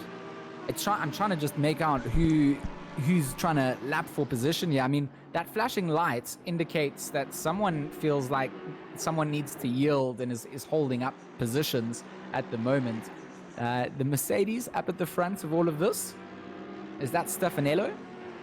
Yeah, George, if you have a quick look at the timers now, I've just changed it so that you've got the relatives exactly to the positions they are in. So you can see 35 in between P20, P21 and 22 there. So there is a back marker in between, I said between P20 and P22. So yeah, that's where the slight confusion is there. So I'll leave it as that for the moment. So because obviously this obviously late on into the race, or stay early on, should I say even. You know, a lot of positions are really going to get changed and mixed up with all these different pit stops that the guys are going to be doing at different times. So yeah, I'll leave it with this tower for the moment, so you guys can have an understanding of who's actually battling for who at the moment. Yeah, so Samose and Stefanello, that Audi and that Merc, that white Merc and that Audi battling out for that 34 and 35th position. And of course, we've got 21st and 22nd in there as well. It's Andre's gone very... big wideness going on. Dramas there. Everybody getting on the brakes, so everybody trying to just avoid and get out. Let's just see what's happened there. Late on the brakes is tapped. It's caused a train effect, a domino effect, really. And one big loser out there facing the wrong direction on track, but it's definitely changed up the order a little bit coming through. You see Higgins going into the pits to serve his stop-go penalty. 30-second stop-go penalty as well. Just that is very bleak to have to go in. And more trouble coming out here. We see Samose. He manages to survive that, somehow getting touched on that rear quarter panel and gets out of there unscathed. Luckily, it ran quite wide and gets out. But yeah, this is quite hair-raising. A lot of cars on track. Relative to, battling it out and trying to find ways past each other, and seems to have opened itself up finally a little bit. Was that Altswanger on fourth position? Was that the Mercedes that went off there? You could see that in turn one there in the first curve, he tried to go to the inside and ditch the car, but he didn't have enough room to do that. Hit the curb, came back on the track, and nearly collected the other car. And look at what we have here. We have Dan Suzuki, who is trying to retake 12th place, whatever pace he didn't have, he has found it and will get that pass done into turn one. Thank you, mate. Thank you very much, Dan Suzuki would say if he were British, but he isn't, so he wouldn't. But still, 12th position, fantastic stuff. I don't know what happened. Could could it? I heard in chat that maybe he was dealing with a little front downforce loss or loss of grip in the front of the car. Certainly, he had all of the grip there and all of the power to make that pass. And look at him now driving away. Maybe, just maybe, he did a little work on the tires there. Maybe cooled them off a little bit, rubbered them in or something, because certainly he had the pace to make that pass. And now a little bit of driving away. He's driving away at a pretty good clip, I would say, at the moment from Clement. But Clement now, he's under attack from some cars behind him. These are lap cars, as you can see. This is 40th place, flashing 13th place. But still, if you have the pace to overtake, I mean, why wouldn't you? And different strategies being what they are, that is the 40th place car of Frankie in the number 8 Aston Martin behind him, as now he pulls a bit of a gap. But my goodness, Dan Suzuki, where did that pace come from, George? Yeah, I mean, we were talking about him losing positions earlier, and definitely seems to have found something and sorted it out. So always good to see. Still talking about Clement trying to hold off Frankie from unlapping himself here. Frankie is right up tucked behind the back of that black and gold BMW coming through 130R now. As, interesting sort of developments here. You wouldn't expect to see position 40 trying to get past, driver number, position number 13. But that's the interesting thing with mixed driver swaps, and you might have a really quick driver taking over your next spot, and he can really make up time. So as we jump through the order and jump through some of the cars, going to go over to Mark Haynes in his NSX, one of the liveries that I do definitely favor, as he is trying to make his way past a couple of, he's got a back marker in front of him. That's Walter in the Lexus as he approaches kind of in a bit of fresh air. If you look at his relative tree ahead, you can kind of see that he's got some lapped cars to deal with, and yeah, he's got the number 2 leader behind him. So interesting sort of order to find yourself in as we go through and continue around. John Bakia in his Nissan. Oh, gonna take contact from that. Looked like Darren King's car. I'm not sure. Yeah, that was that free? Let's see. We got a replay coming in here. Oh, it is a bit of a late move coming up, trying to secure. Yeah, big charge coming in, and not really yielding out to the incident that was caused. Very argy-bargy. Yeah, indeed. It's certainly a way to describe that. Certainly stewards will have a look at something like that, and seeing a fair few number of penalties come through. I'm sure you've seen them come up on the side of your screen at some point as well. Eventually we will hear about those whenever they are ready to disclose. What do you think, George, about that GTR's livery, the green and red? Are you feeling in the Christmas mood? I was going to say, I'm not quite feeling quite Christmassy just yet, but, it can be where it wants to be. I'm not going to hate on it. It's definitely something different, and seeing a Nissan GTR here, also a car that I would like to see a bit of an update coming through on at some stage. But yeah, changing it up, making it something to talk about and recognize. Christmas in not quite July, but not quite Christmas in Christmas time yet, as we look at Andrea Capoccia in the number 2715 GTWR Ferrari. Of course, trying to keep Kevin Zaklari honest in that Mercedes, which you can't see on screen at the moment. But yeah, a great drive coming out from our front drivers at the moment. Just trying to keep things honest and open. I see in position 4 Josh Martin there for Coach Dave's team. We haven't really talked about Coach Dave's team here, but they started 4th, I remember, and they still continue round 4th. So Josh Martin now in control of their Aston Martin. Simon, do you want to mention anything about Coach Dave's team here? I know you like to have a little bit of a speak. Yeah, absolutely. So, yes. So, yeah, we've been working with David Perrell in the background here. So, he has decided to sponsor this event today. So, he has set up an academy for coaching lessons for sim racers and stuff like that. So, yeah, guys, if you do actually see on the pop-up there, we'll just actually put it on the screen for you to actually have a look. There is a 15% discount for any coaching lessons you want with David Perrell. And you can use this code as I put on screen now. Yeah, so with that code there, you can obviously go head over to coachdaveacademy.com, and yeah, you can obviously buy some coaching lessons, some car setups, some track maps and things like that. So yeah, he's just done pretty well there. I mean, we've got our guy James Parker, who's one of our esports drivers, has been doing a lot of the car setups there, which are for sale. So very high quality setups with Motec data and stuff they've been using with that. So yeah, go do check it out, guys. And like I said, there is a 15% discount there to be used. I will just pop it back on screen again so you can see the code there. So yeah, it's great to see that obviously David Perel is obviously enjoying sim racing as well, and obviously coming to take part in this event, and obviously furthermore to come as well. So yeah, back over to you, George or Jesse, whoever wants to take over. Well, I was just going to add to the point. I love David Perel's YouTube channel. He's not only a sim racer now, he is a real-life racing driver, Ferrari 488, fantastic driver on top of that, and he has, of course, the Coach Dave Academy, for which our race today has its name. He's just a lovely human being to work with, and yeah, I personally enjoyed his YouTube videos and everything that he does on his channel, and to see his team doing well here today. 4th place, Josh Martin, of course, the Thrustmaster pilot ambassador for the Thrustmaster brand in the race. He's been with us for several races now at this point, but just having a quiet day so far. You know, 4th place, it's not bad. That's where you want to be. You want to be within distance to strike at the end, and 4th place, I mean, you can do it from there, and that's fantastic.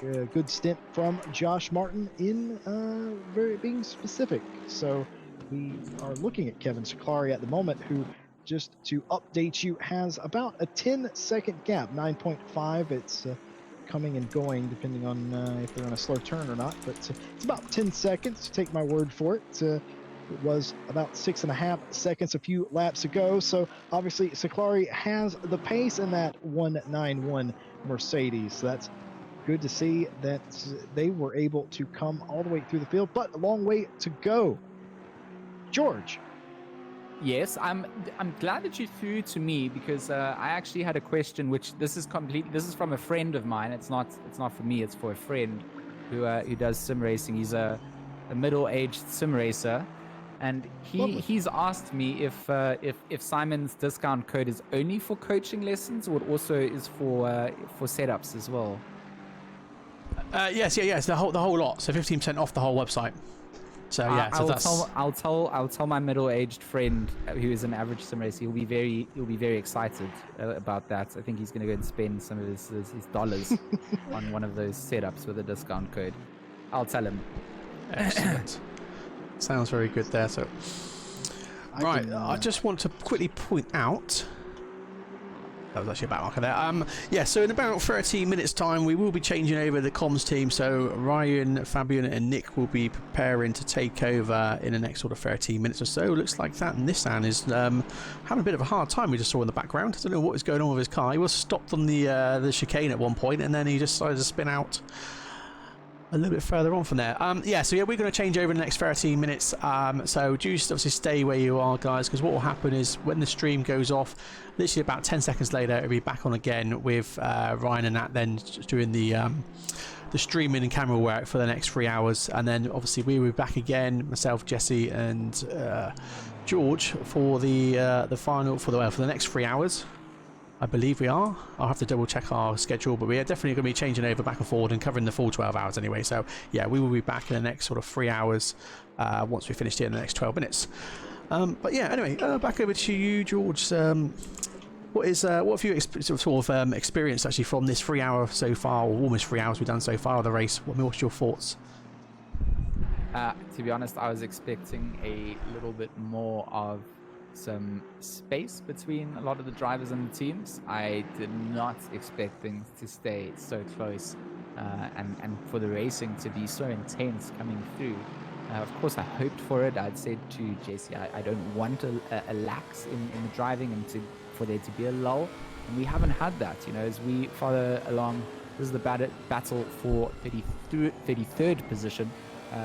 Later in his Lexus fighting against Stefanello in that Mercedes in front of him. So, you know, even down the order here, 33rd, 34th and 35th, they're still scrapping things out. So with 9 hours and 11 minutes to go, the guys are still battling, they're still fighting.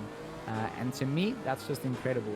And I really do say this again, I do want to hear from some of the drivers who have ended their stint that are perhaps watching the stream and can tell us and reflect on really what's happened with the tires and how it's felt. Of course, we've had new updates and things prior to the stream going. So I'm interested to see if the new physics models have affected things. And, you know, I'm a passionate player of this game. I don't just, you know, enjoy watching it. I like playing it.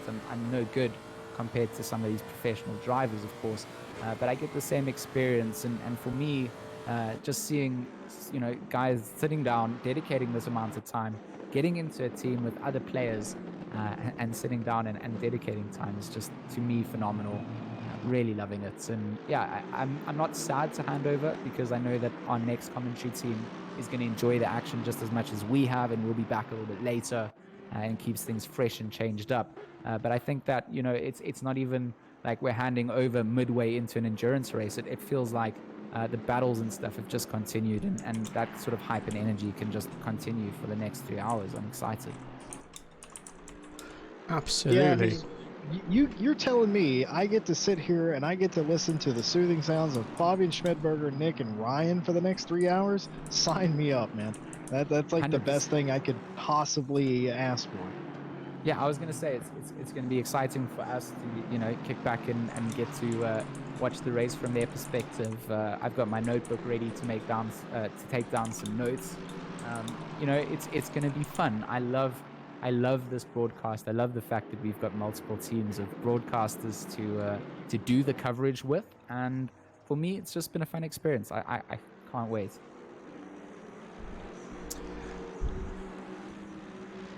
Absolutely so. But for the next 9.5 minutes or so that was a move into the hairpin, and that seems to have worked for whatever Aston Martin that actually is. Is that actually the 194 Aston? Is that who that is? I think that is. That was a pass for 34th position, and he made it happen. He threw it in there a long way. I didn't think he was going to make it, and he absolutely did. Macri absolutely threw it into the hairpin. Like, I keep saying that because I can't believe it. It's stuck. I held my breath when he made it, and he has that 34th position and now sets his sight on Stefanello in front of him, that number 300 Mercedes. That car, not the start that team really wanted. Recall hearing that they had a penalty earlier, and that's put them back a bit, certainly further back than they would have ever wanted it to be, but now they have even bigger dramas as the 194 Aston Martin is looking to overtake them, and that's not what you certainly would want.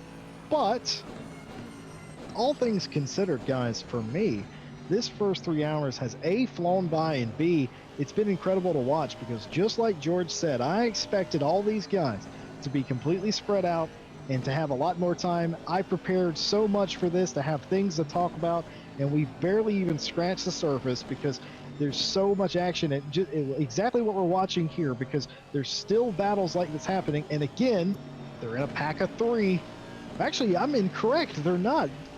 Well, for position anyway, they're in a pack of 3. So we have that, and here's a pass. Stefanello on the inside going defensive. He does make that move work, that defensive move. Macri has to. Oh, there's a big drama. He got too much curb coming out of Degner, and that spun him straight around, hasn't it? As we get the replay here, I'm pretty sure this is what happens.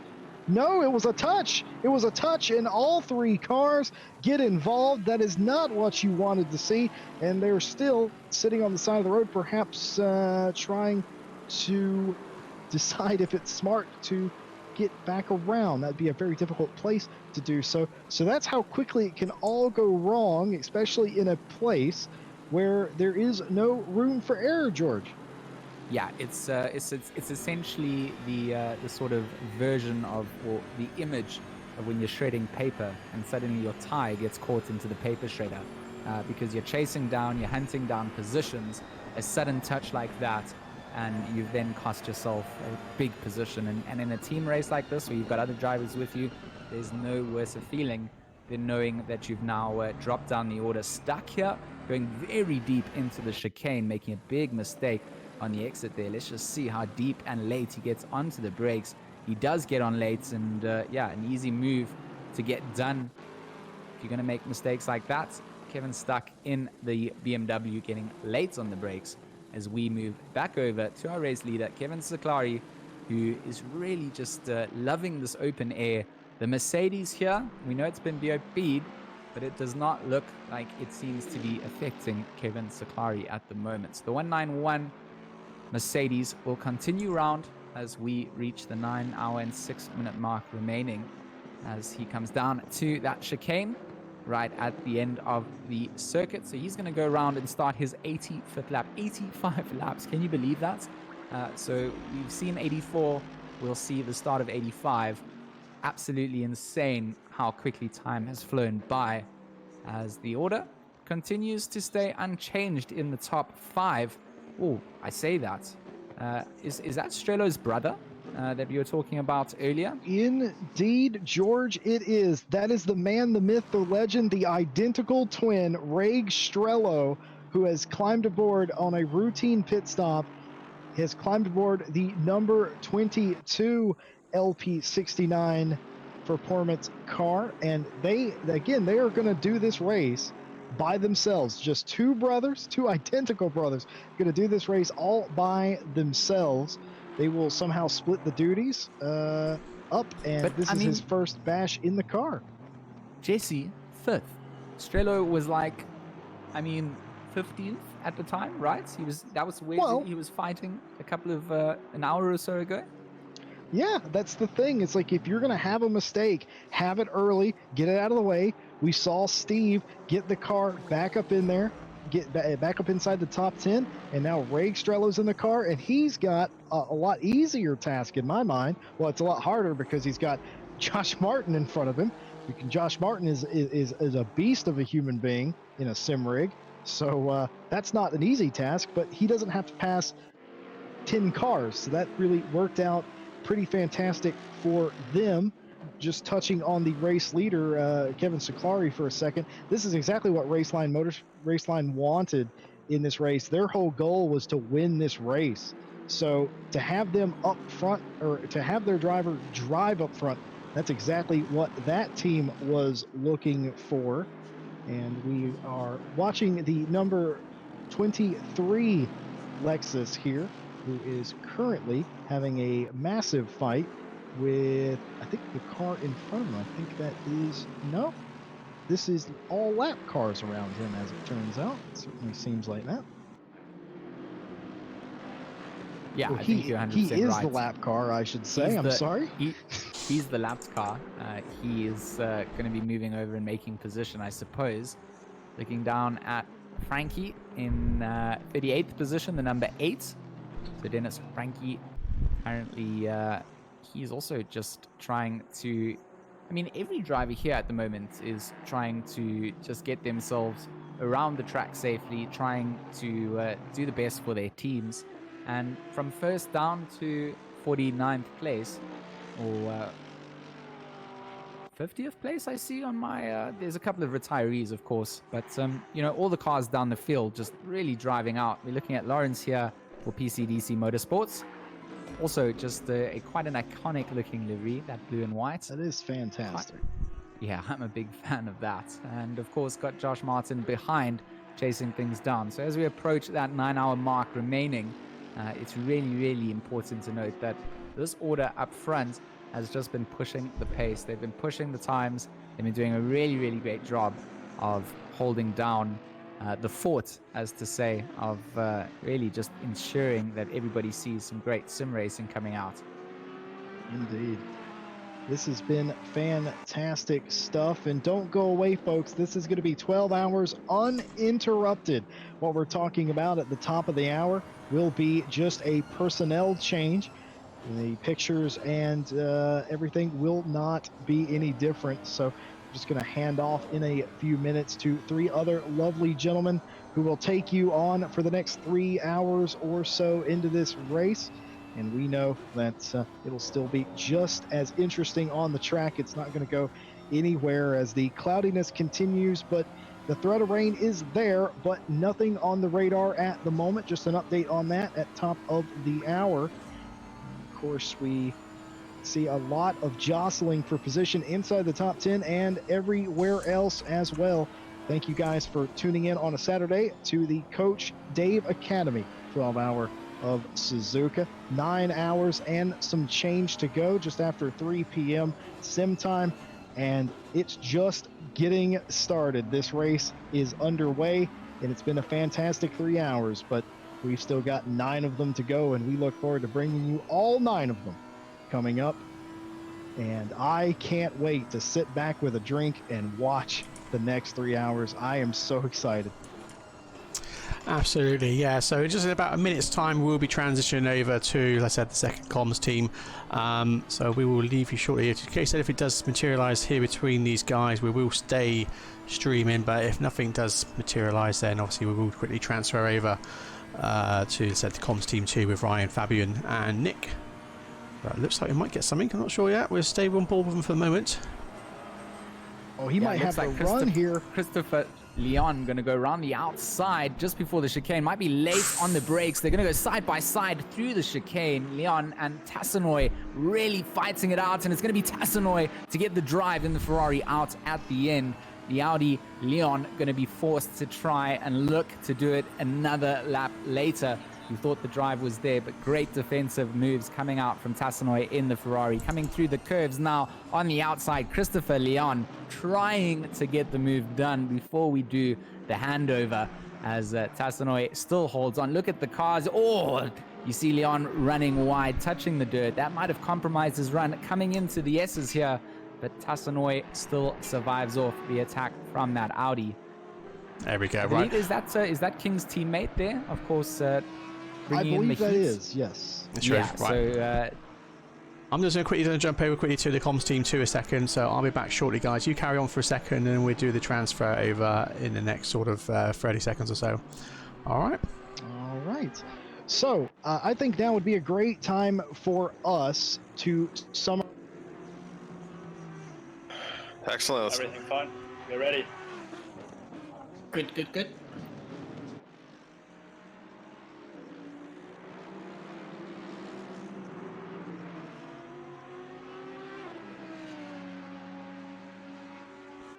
Sounds good to me.